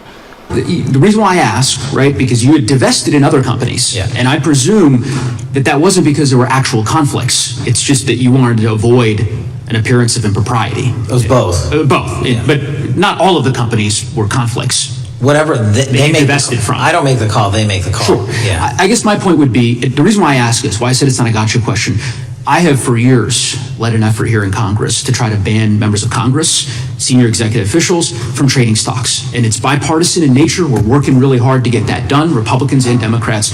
And you can understand, I think, given your role, given the nature of the position that you hold as the leader of the largest law enforcement agency in our country, that divesting entirely, not doing day trading now, I think would be something that would be in the interest of the American people. So I just hope you consider that, and that moving forward, that perhaps not purchasing stocks in individual companies, I would think would be something that would be worth pursuing. Let me just help you with what he's calling out, that Kosh Patel has huge stock positions and is profiting off of weaponizing the FBI. That is what he is indirectly, subtly saying. And I always suggest follow the money, right? Like, when you hear someone saying something like this, and he's smart enough to say it in a very subtle, non-hostile way, he's saying, hey, maybe you should, while you're weaponizing the goddamn FBI, not be also financially profiting off of it publicly. Just a thought. And there's a huge bill, a bipartisan bill, trying to be moved through Congress, which I'm sure won't get the votes because God knows Congress people aren't going to stop getting rich off of, banning TikTok and other things and putting brown people in prisons. But that is the real concern. Until we get money out of Congress, until we get money out of politics, until we do something about Citizens United, the 1% controls all of the government, right? It's the injects of money and influence into the government that are the problem. It's not, the government should work for the people. Right now, it just works for creepy, rich 3 PDOs who need someone to help them cover up. Dylan Roof, who followed white supremacist propaganda, murdered 9 black parishioners in Charleston in 2015. Do you deny this? I'm sorry. Dylan Roof? This is the other thing, and this is the part of this presentation where I just say, like, there's so many, like, Kosh Patel was not lucid during this. He doesn't know, he can't define one mass pew-pewing incident from the next. He doesn't understand if you say a name to him, or and not just a name like obscurely, but say, hey, remember when this happened there? He has no idea what you're talking about. He would say to people, which I'll show examples if we get to them, and he'd be like, yeah, like whenever that case is tried, like I'll release all those, when that case is no longer being tried of that pew-pewer, like I'll release all that information. And they're like, yeah, the FBI unalived him. There's no case because he's not here anymore. Like, he has no idea. Like, you can name, if you name 10 people, if you asked him about 10 mass tragedies, he could not define, like, is this person alive? Are they being, is there an active case that the FBI is, like, pursuing against him? He has no idea, and that's scary. Like, and this is just another example of it. No, he's never lucid. Listen, I'm not defending substance abuse, but I do think to be involved in the level of pathological lying, and I just want to say this, I don't know personally if Kosh Patel has effective empathy. I don't have any personal experience with, can he put himself in the shoes of other people and feel? I don't know if he is, and I'm just saying this as I'm trying to say, like the way a brain works, disordered, right? There are certain types of disordered brains. I was raised by one where you lack effective empathy. You do not feel for other people. I don't know if that's his situation or not. But I'll say this. As someone who is raised by a malignant narcissist like Donald Trump, who's way more intelligent, when you are constantly put pressure on by someone who lacks effective empathy in a lot of ways, substance abuse can be the answer to that, right? Like, you can't be in your right mind to sell these lies if you have empathy. And this is not an excuse. It's an observation of how for a long time in my 20s I had to survive my life. Like, because you're like, you have so much empathy, and that's the grossest thing to a malignant narcissist, and you need to fucking stuff that down. And like, I always used to talk about how, like, as watching Don Jr., I'm like, that's me. Like, the way Don Jr., remember, I used to always talk about how I subscribed to his podcast, and he'd be like passing it, like just out of his mind, like couldn't even like open his eyes. And I'm like, yeah, I know. If my dad was Donald Trump, I'd be doing the same thing, right? Because I'm just saying, whether you go to a doctor and you're prescribed something or you're trying to self-medicate, like, I find when you're in the sphere of a malignant narcissist who's making you deny your own empathy and lie and pathologically lie and cover up shit, like, if you have that empathy inside you, you need you have to self-medicate. You got to numb, because you can't do it. Like, you don't have it in you. And like, I had to spend the majority of my life like very numb, just to be like, I can still do this. Like, this isn't all wrong. I can love my mother. Like, yeah. So I just see it like, I see these. Yeah, if you have empathy, you've got to tamp it down to be in this conservative lie fest. You know what I mean? Like, and that's when I used to watch Don Jr. like in 2020 to 2022. I'm like, he's just like, I can't do this anymore. I can't lie. And I talk about how I used to live in Manhattan when I worked in the tech industry, and also had to travel there all the time. And like, by all accounts, like in the LGBTQIA community, in the cool, like, Hell's Kitchen, gay clubs and stuff, like, Don Jr. was like a friend of the LGBTQIA. He was the most liberal, cool guy. Like, people loved to hang out with him. And then he just had to like get in line with his dad. Like, and he had to do this like insane personality switch. And I think it was really hard for him at first. And I was like, yeah, I'd have to be self-medicating a lot too to sell this to myself. Like, I'm doing, because like the person a lot of people I knew said he was to be, which was kind, empathetic, super highly intelligent and sensitive, right? Like, he's just like, I gotta shut this shit down. I just gotta lie for my dad now. Like, Eric Trump is like a caged animal who's like, am I doing it? Am I pleasing my dad? Like, is he finally gonna love me? Like, I'm not asking, don't have any sympathy for these fucking people. I'm not saying that. Have zero sympathy for any of these people. I'm just saying, the way you work when you're the child of a malignant narcissist for their love, it's like, it's almost outside of you. Like, you hate yourself for it, but you're still in this very sick way, constantly striving for it. It's fascinating to watch. And I think, like, again, fuck all these people. I just want to very much clarify, fuck every single one of these people. But also, like, I just think, see it like, many things can be true at once. There's many lenses to see life through, and many ways to like understand what you're watching. And I think, yeah, like the show Succession is a great example. Like, yeah, fuck all these people for being rich and having whatever they want and like helicoptering like all over Manhattan, but also that shit doesn't look fun. These people look real up. And if it's like, the people with the most money I've ever known are truly the most miserable. And that's what I always say. I used to make a lot of money. I was never more miserable. So yeah, and Trump, and I don't want to say this, but like, I've talked about this before. Someone said Trump also grew up that way. Trump actually probably had it worse, right? Trump, I mean, by all accounts, his father was a sociopath. So, and no one's going to want to hear this, but I'm just going to tell you, like, narcissism, not real narcissistic personality disorder or malignant narcissism, which is something different, is a defense. It's a defense. It's like, hey, I'm an infant, and like at such a young age in my early childhood development, I was faced with such an adverse situation that these are the survival skills I developed, and I had to stop caring. I had to become a psychopath. Because this is how I learned to fend people off, and thank God, no, I kept my empathy, but I definitely can show those streaks. Like, I always talk about how when I was in elementary school, they got a child psychiatrist because they thought I was like a psychopath. And they're like, hey, little girl, are you okay? And I was like, well, this is just how I get my mom to leave me alone. They're like, are you, what? I was like, yeah, this is like what I have to do so like my mom leaves me alone. Like, is this not how you behave like at school?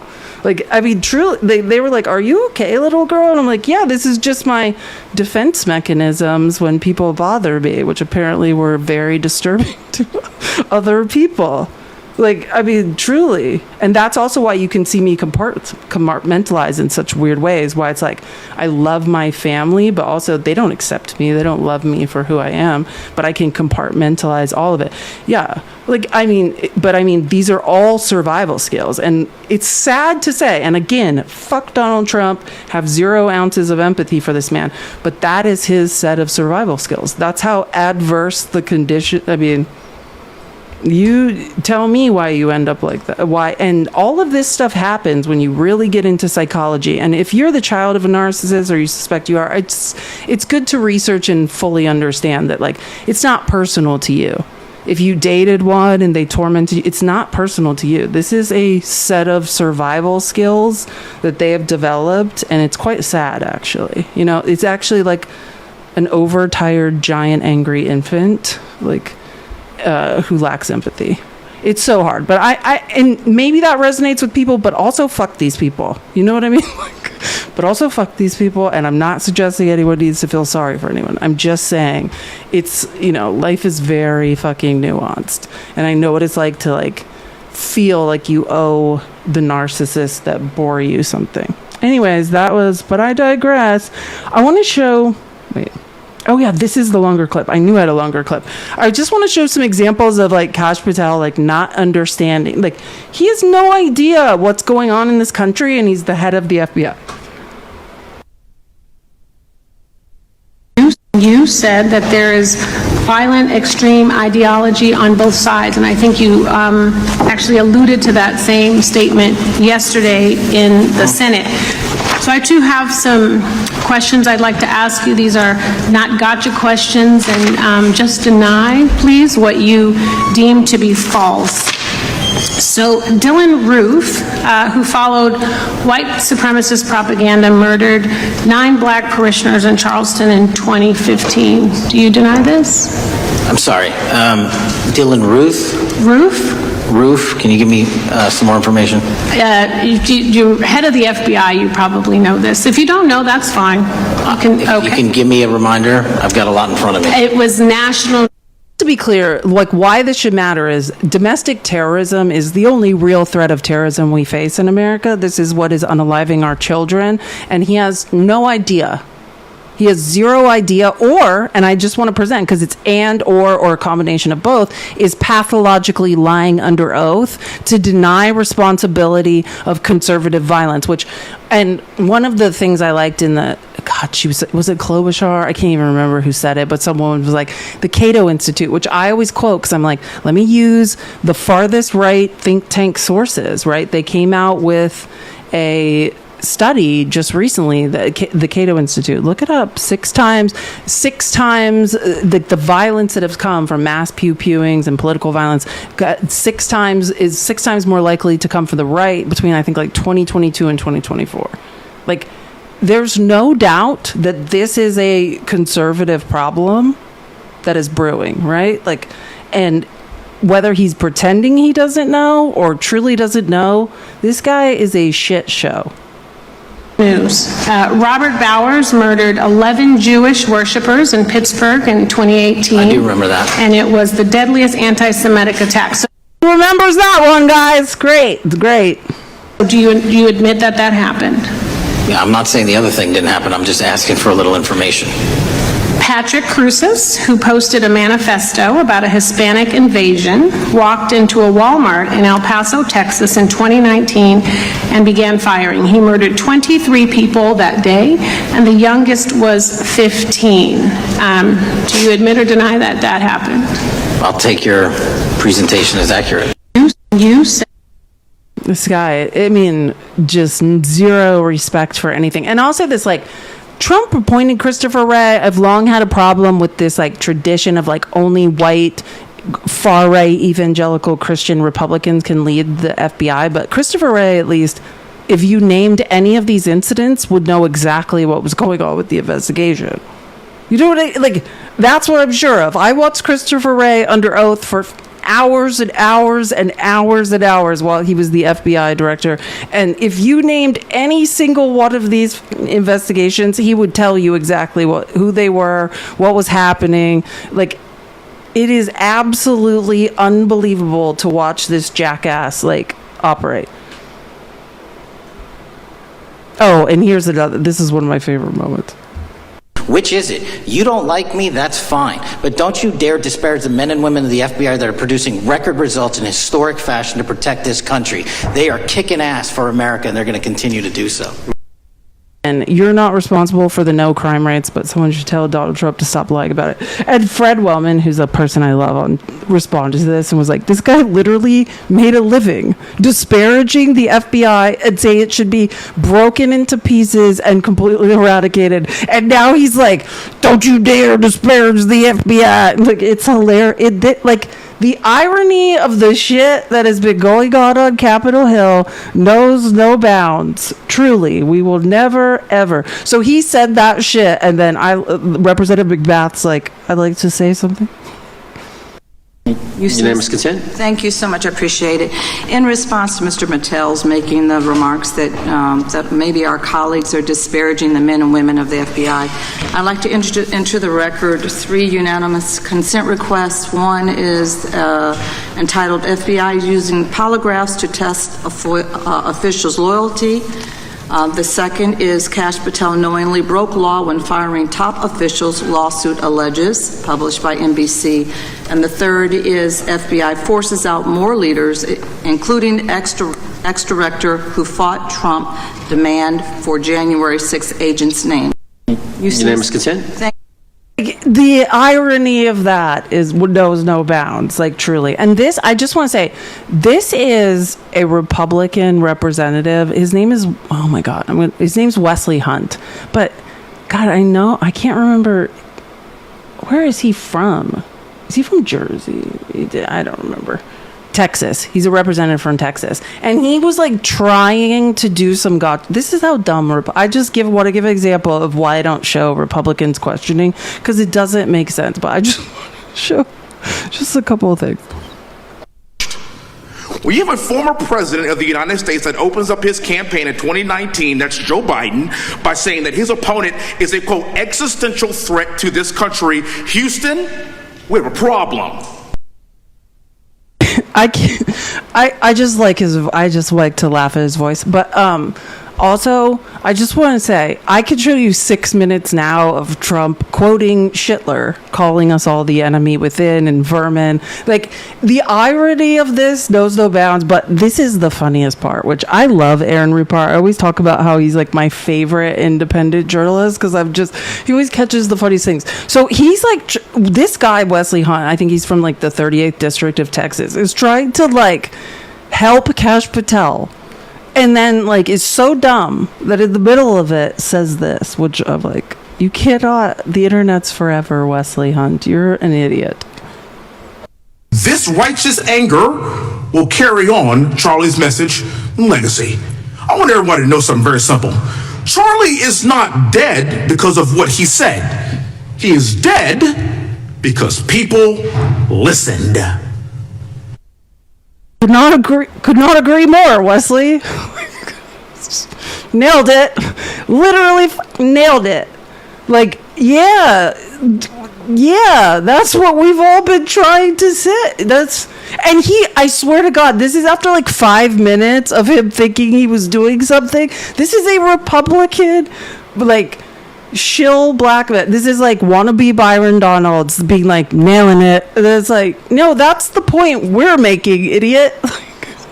That's literally the point we're all trying to make. And he's like, and he just had this look on his face like, yeah. And people were like, wait, what? Let's just hear that again. Great job, Wesley. This righteous anger will carry on Charlie's message and legacy. I want everybody to know something very simple. Charlie is not dead because of what he said. He is dead because people listened. I mean, okay, thanks. Best player on our team. Keep it up. I didn't even think to word it that way, but thank you. Nailed it. Keep it up. God, these people are so dumb. They don't even know what they're saying. It's like, yeah, that's the point I've been trying to make all week, and now a Republican just yelled it at Kash Patel under oath. Okay, thank you. Yeah, and he was like, nailed it. Like, and then probably he's like online right now, like, oh shit, that didn't make sense. Sue, thank you for the $20. Repubs dress up the removal of First Amendment rights as patriotism. Thank you. And I'm going to get into this more tomorrow. I don't have time now, but that's how dumb MAGA is they were like cheering the removal of their constitutional rights because not because Charlie Kirk, I agree. Charlie Kirk, just to quote Republican Congressman Wesley Hunt, Charlie Kirk's words didn't unalive him. It's just the fact that his own followers listened. Republicans dress up the removal of First Amendment rights as patriotism and or religion. Example, flag burning. Then MAGA is all for it. Genius, really. Good job, girl. Keep going. I mean, and that's the point. MAGA is so dumb that they're like, can't wait to give up my own rights to freedom. The day, like, we can't. And, okay, anyways, now we've come to, like, my favorite part of this. Jared Moskowitz, right? He was really good too, which he had some good points. He actually didn't take that much time today. He was pretty succinct, but it was good. Before I begin, I want to caution my colleagues on, one-sided violence in this country. We just heard that there were no riots on the right. We're literally sitting in the building where there was a giant riot by supporters of the president, the right. We also heard that only leftists, have said that Trump is a Nazi. In 2016, the current vice president of the United States said, Trump is either a cynical asshole or he's America's Hitler. And so this is the problem. Like, I don't want to have to say this garbage. Also, RFK Jr. also said, as long as we're talking about people in Trump's cabinet who have identified him as a schmatzi and Hitler, so did RFK Jr. But you want me to sit here and get painted with one brush, the whole left. No, there are extremes on the left, and there are extremes on the right. And we collectively should tackle that. But to come here and just look at us and say we all support what's going on in the extremes is why we can't solve anything in this building. Before I begin, I want to caution my colleagues. So true. And it's like, as long as we all delusionally keep this, excuse me, not we all, not those of us living in reality, but as long as like MAGA's just like, we don't do anything, which is just another sign you can't read or do math. Because I mean, I've already proved mathematically where the majority of the hate on the internet generates from. We can do this with mathematical statistical models. That's the beauty of the internet. It's technology that can be tracked and quantified. Like, there's no doubt the majority of hate and divisiveness comes from the right. Not to say the left's innocent, but in this world where you have to hold this delusional, pathological, constant lie that none of this is true, we will never solve anything. And you guys will keep, and I'm just pointing out the problem because this is the problem. Right. And I want to say this because I genuinely tried to look into it because I know, like, I should stop I was scrolling on I don't scroll on TikTok a lot, but like a couple days I was like on like this weekend when lives were going on and people were debating, and I keep there's this meme going around on the internet that the last like 7 pew-pewers were transgender or something, like, which is a complete pathological lie. But I do want to just say that, like, I tried to like really quantify that shit and figure it out. It's like at the highest end that I can tell of all the mass pew-pewings, like in the 2000s, maybe 1.8% at the highest were non-binary or trans. The rest just being white males and then like 2 girls.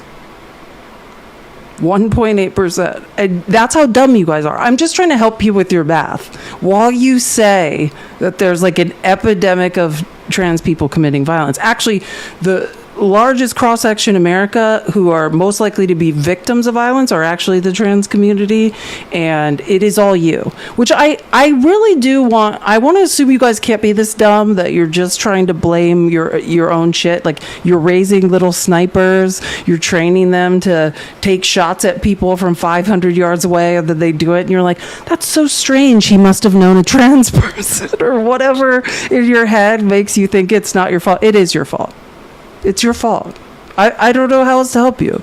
Like, 98% of white men just continue to grow up disenfranchised, which I'm not trying to just put this on parents, right? This has to do with the conservative ideology you keep voting for, right? It has to do with hopelessness, with creating constant transfers of wealth to the top of the economy, that the average homeowner used to be 22, first age homeowner, and now it's 42, that there's no upward mobility in this country, that's like this nihilistic black pill view is like, there is no hope for me. The only question is, how many people do I take out when I go?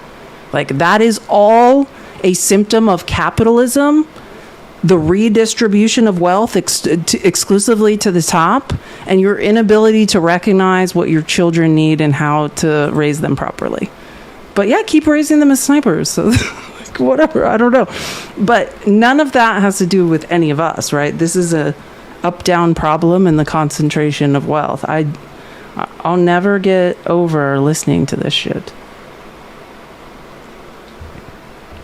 Have been. And yesterday, in an answer to Senator Kennedy, you said the FBI is not in possession of any credible evidence that Epstein trafficked girls to anyone but himself. So according to your testimony yesterday and in this committee, according to the evidence the FBI has, the number of names on the list are 0.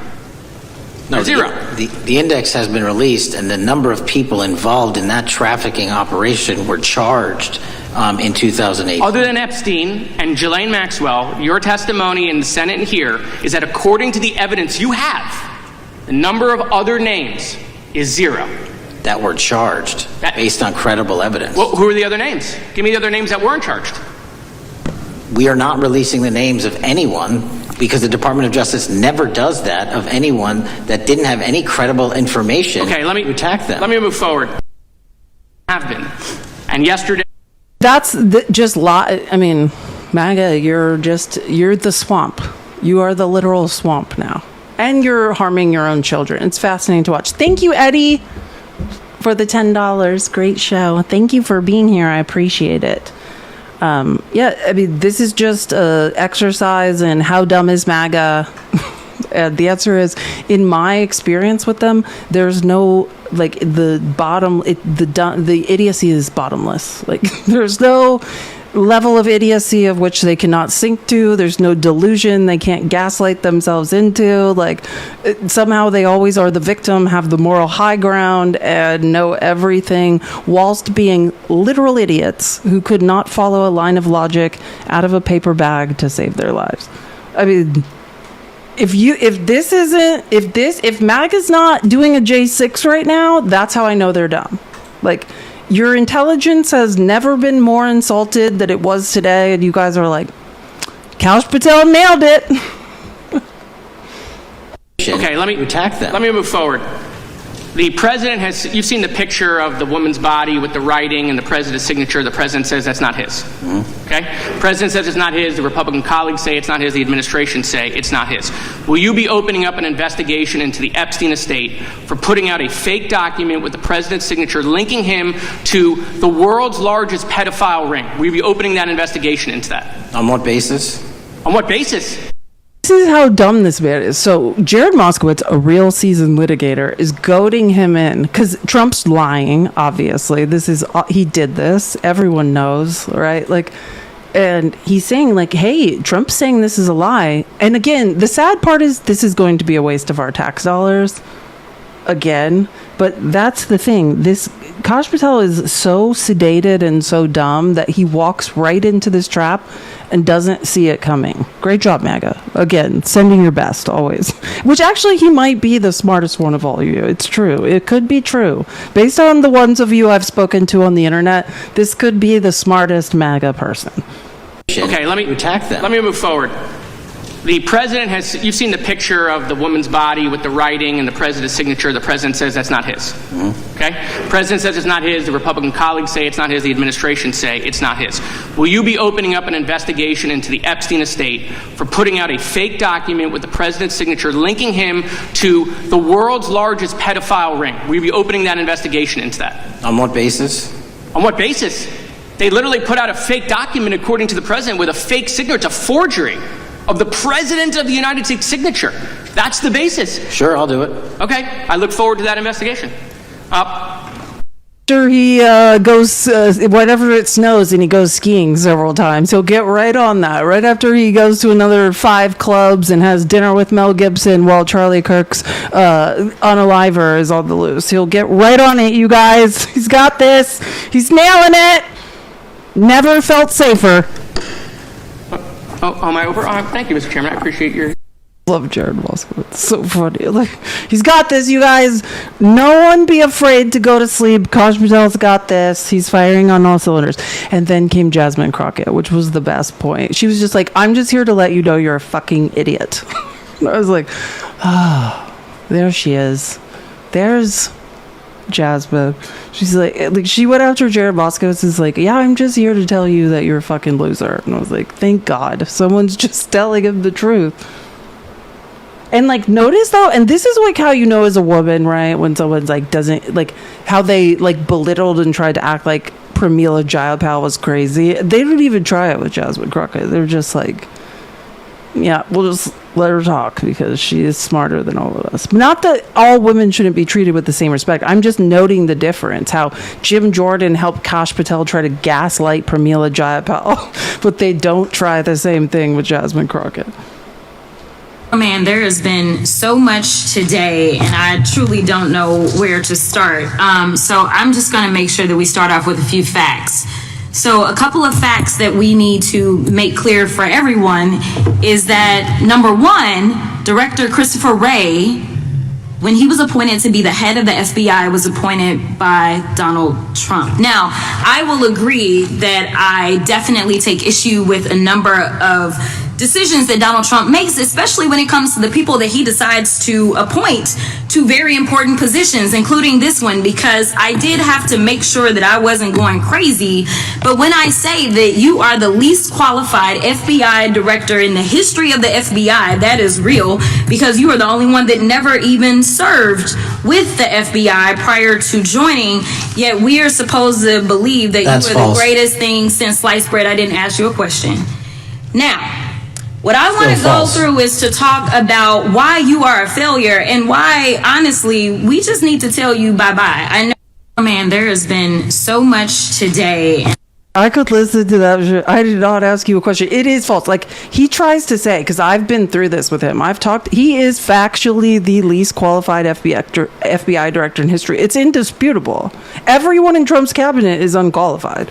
Like, truly, you can't dispute it. He tries to be like, well, I like consulted with them once. Like, no, you're just some weirdo. Like, stop. Like, you are unqualified. It is a fact.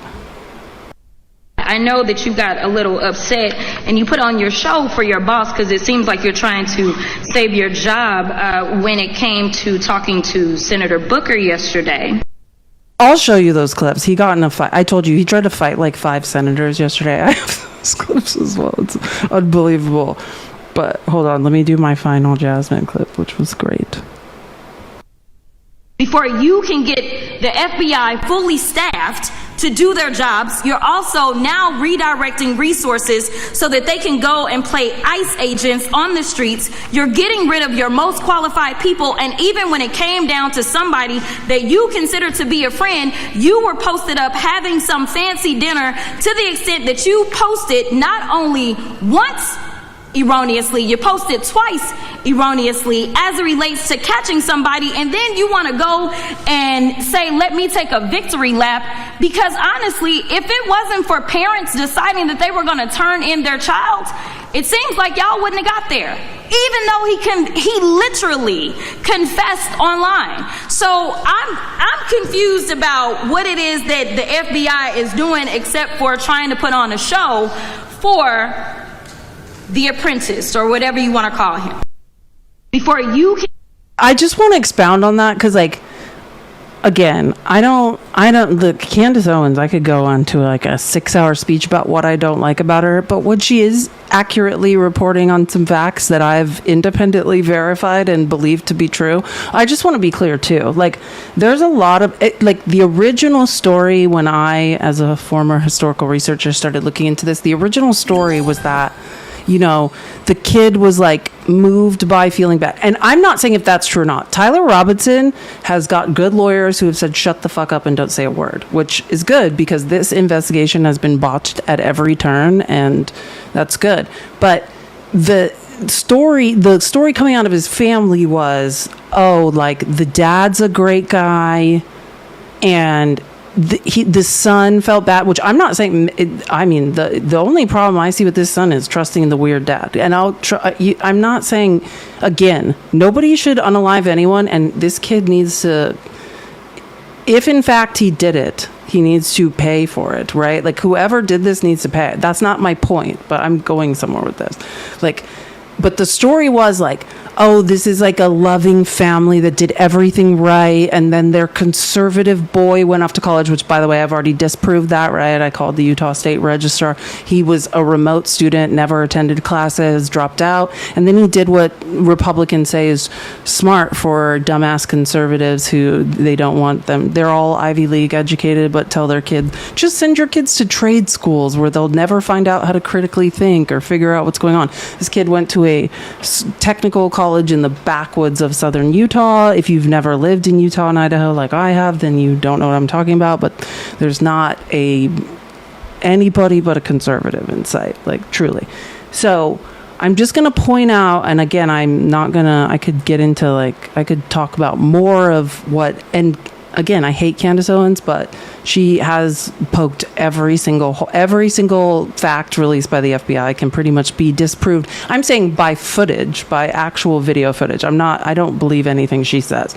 But this is another thing that now Bill Ackman is trying to say that's not true. I'm not going to get into the whole the reason Candace Owens started getting angry is when all these conservatives started being like, well, Charlie Kirk's last text message to me was like, protect Israel. And she's like, bitch, no, like, Bill Ackman tried to offer Charlie Kirk $1 million to be pro-Israel and go there and do some like weird tour of I Love Israel. And he was like, I'm not doing that. No. And then, right, this is what I want to show you, because I'm not going to get into that. I've seen the text messages. That part of it that's true. She has the text messages to prove that. But this is what I want to talk about who Tyler Robinson's father is. He's like, I'm a concerned dad, and then the story was, oh, like, they're related to someone in the Marshals and they alerted that person. Yeah, that's nearest I can tell, none of that is true. Candace Owens was dropping bombs tonight on her most recent episode, Why Are They Lying About Charlie Kirk, revealing that Bill Ackman, one of Charlie's biggest donors, gave the FBI $1 million for a reward to whoever identified the shooter. And now that money is going to the alleged shooter's dad. Watch this. It's not clear to me is that the story that we were told was that Tyler Robinson allegedly, after speaking with the pastor, his dad turned him in. Bill Ackman put up $1 million, right? Thanks, Bill. He really cared about Charlie. And that money is now going to the father of this child, who, after prayer and speaking to a pastor, they're saying, okay, well, we then he turned himself in. That we were told he turned himself in. Now we're being told that actually he hasn't confessed. So I'm just wondering, how do you turn yourself in without confessing? Because if I say my kid did it, that's enough for an arrest? Mike Robinson was being called the father of justice, and we were told that he was involved in law enforcement. But now we know that's actually not true at all. In fact, Matt Robinson operates a family-owned construction company. The Washington County Sheriff's Office even had to issue a statement to clarify, saying Deputy Matt Robinson is not connected or related to the individual apprehended last night. But of course, the media wanted you to think that he was. Now, Candace Owens made many other claims about Bill Ackman on this episode, and he has taken to Twitter to vehemently deny all of them, but he hasn't denied this. I mean, it's totally normal, right? For just a good dad to turn in his son and then get $1 million. As always, Yeah, I just think that's true MAGA form. Like, I'm not surprised, you know what I mean? Like, but I think in a lot of times, like, I think it'd be crazy. I hope you're not really going to give him the money. I don't know, but that's just some crazy shit. And I just want to point out, like, by all accounts of what I can tell, Tyler Robinson has never confessed to anything. He's never spoken. So I don't know what's true, but I mean, I do know that Bill Ackman offering this money is true. That's true. But I mean, that shit's crazy. Because do you guys remember and I mean, this was being reported in like the New York or Washington Post and the New York Times that the dad was like a MAGA sheriff or and then they were related to somebody in like the marshal's office and they called that person. Apparently, none of that is true. None of it. So all of these details that apparently have been leaked to the press that were in the original, like the story of how they caught this person, none of that information is apparently true. Nearest I can tell. And I'm not saying I know what happened. And this is the problem with not knowing. We just have to, this is how the actual real due process should work. Nobody should know, right? But I'm just saying very clearly people in Trump's administration were leaking lies. And Candace Owens is just pointing that out. She has a lot of text messages to prove otherwise and things to point out, whatever. I hate Candace Owens, but occasionally she does get some things right, which I've looked into some of I'm just pointing some things fucking out that don't make any sense. Like, remember, the Washington Post and the New York Times was reporting from a source at the DOJ or the FBI that the dad was like a MAGA sheriff. They were great, conservative, loving people who they had consulted a pastor and they were also related to someone in the marshals. And that's how like this happened. None of that seems to actually check out at this point. I just want to be pointing that out. But the offering of $1 million, that is true. I mean, I don't know if he actually gets it. I hope it would be crazy to collect $1 million like on turning your kid in. Like, that's fucking crazy. Which, especially if he's not really confessed. I don't know what is real and what is not. I'm just saying, like, the story about the dad being like a MAGA sheriff, that's a lie. That the Washington Post and New York Times were fed by somebody in Trump's organization. All that stuff does not seem to be true. So that's the confusing part here is what is true. And like the family, most of the other stuff that was immediately reported, like the especially like the transgender message on the bullet casing, all of that has been by the families. They're like, we didn't say that. We didn't. We retract that. We don't know. Like, so I'm just saying, like, all of the information that came out within like the first 48 to 72 hours, it seems like everyone's like, I don't know where that came from. It's like, I never said, like, now it's like, oh, it came from because like the DOJ and the FBI and Spencer Cox, the governor of Utah, is like, I'm being told by Trump's DOJ, and they are implying that this information came from quote unquote family members.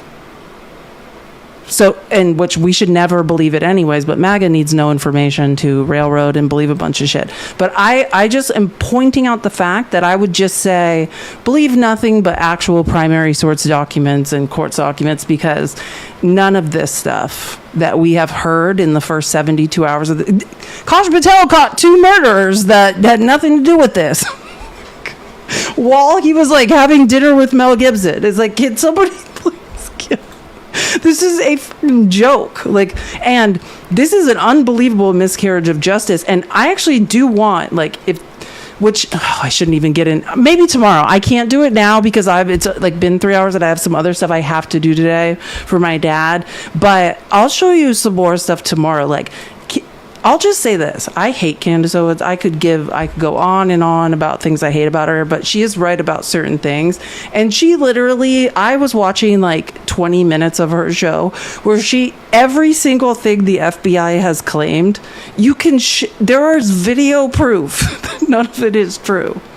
Like, literally, she's like, here's the time. This is their timestamp of when they say this happened. Here's a timestamp like that should show that's not what was happening. It's pretty crazy. Like, all I want to say is whatever the real timeline is, whatever really happened, whatever the Trump administration was talking about and releasing, I think it's probably going to look a little different. That's all. They're like, oh, he dismantled the gun, but he's walking like he's dragging and there was a screwdriver on the roof, but then when they have the picture of the weapon in the woods, it's completely assembled. So he was dumping the gun in a alleged black cloth, but then reassembled it, but he left the screwdriver on the roof. Not one bit of this makes any sense. Like, truly, like, not one bit of it. So and that's not just to say, like, it's just, you have to just reserve judgment. We don't fucking know what happened right now. Like, Trump just and Kash Patel's on God knows what, just yelling shit and saying things.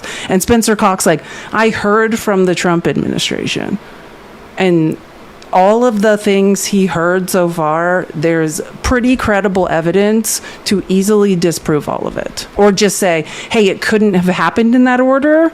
You put out conflicting statements. Not all of this can be true. Only part of this can be true, right? Like, that's all. I have no idea what happened, but all I know is, like, if he has good lawyers, watch out. And that's the other reason Trump's trying to force this into some RICO case against Antifa. If he botches a federal investigation, like, through double jeopardy, and as I understand Utah state law, like, this kid can't be retried again in Utah.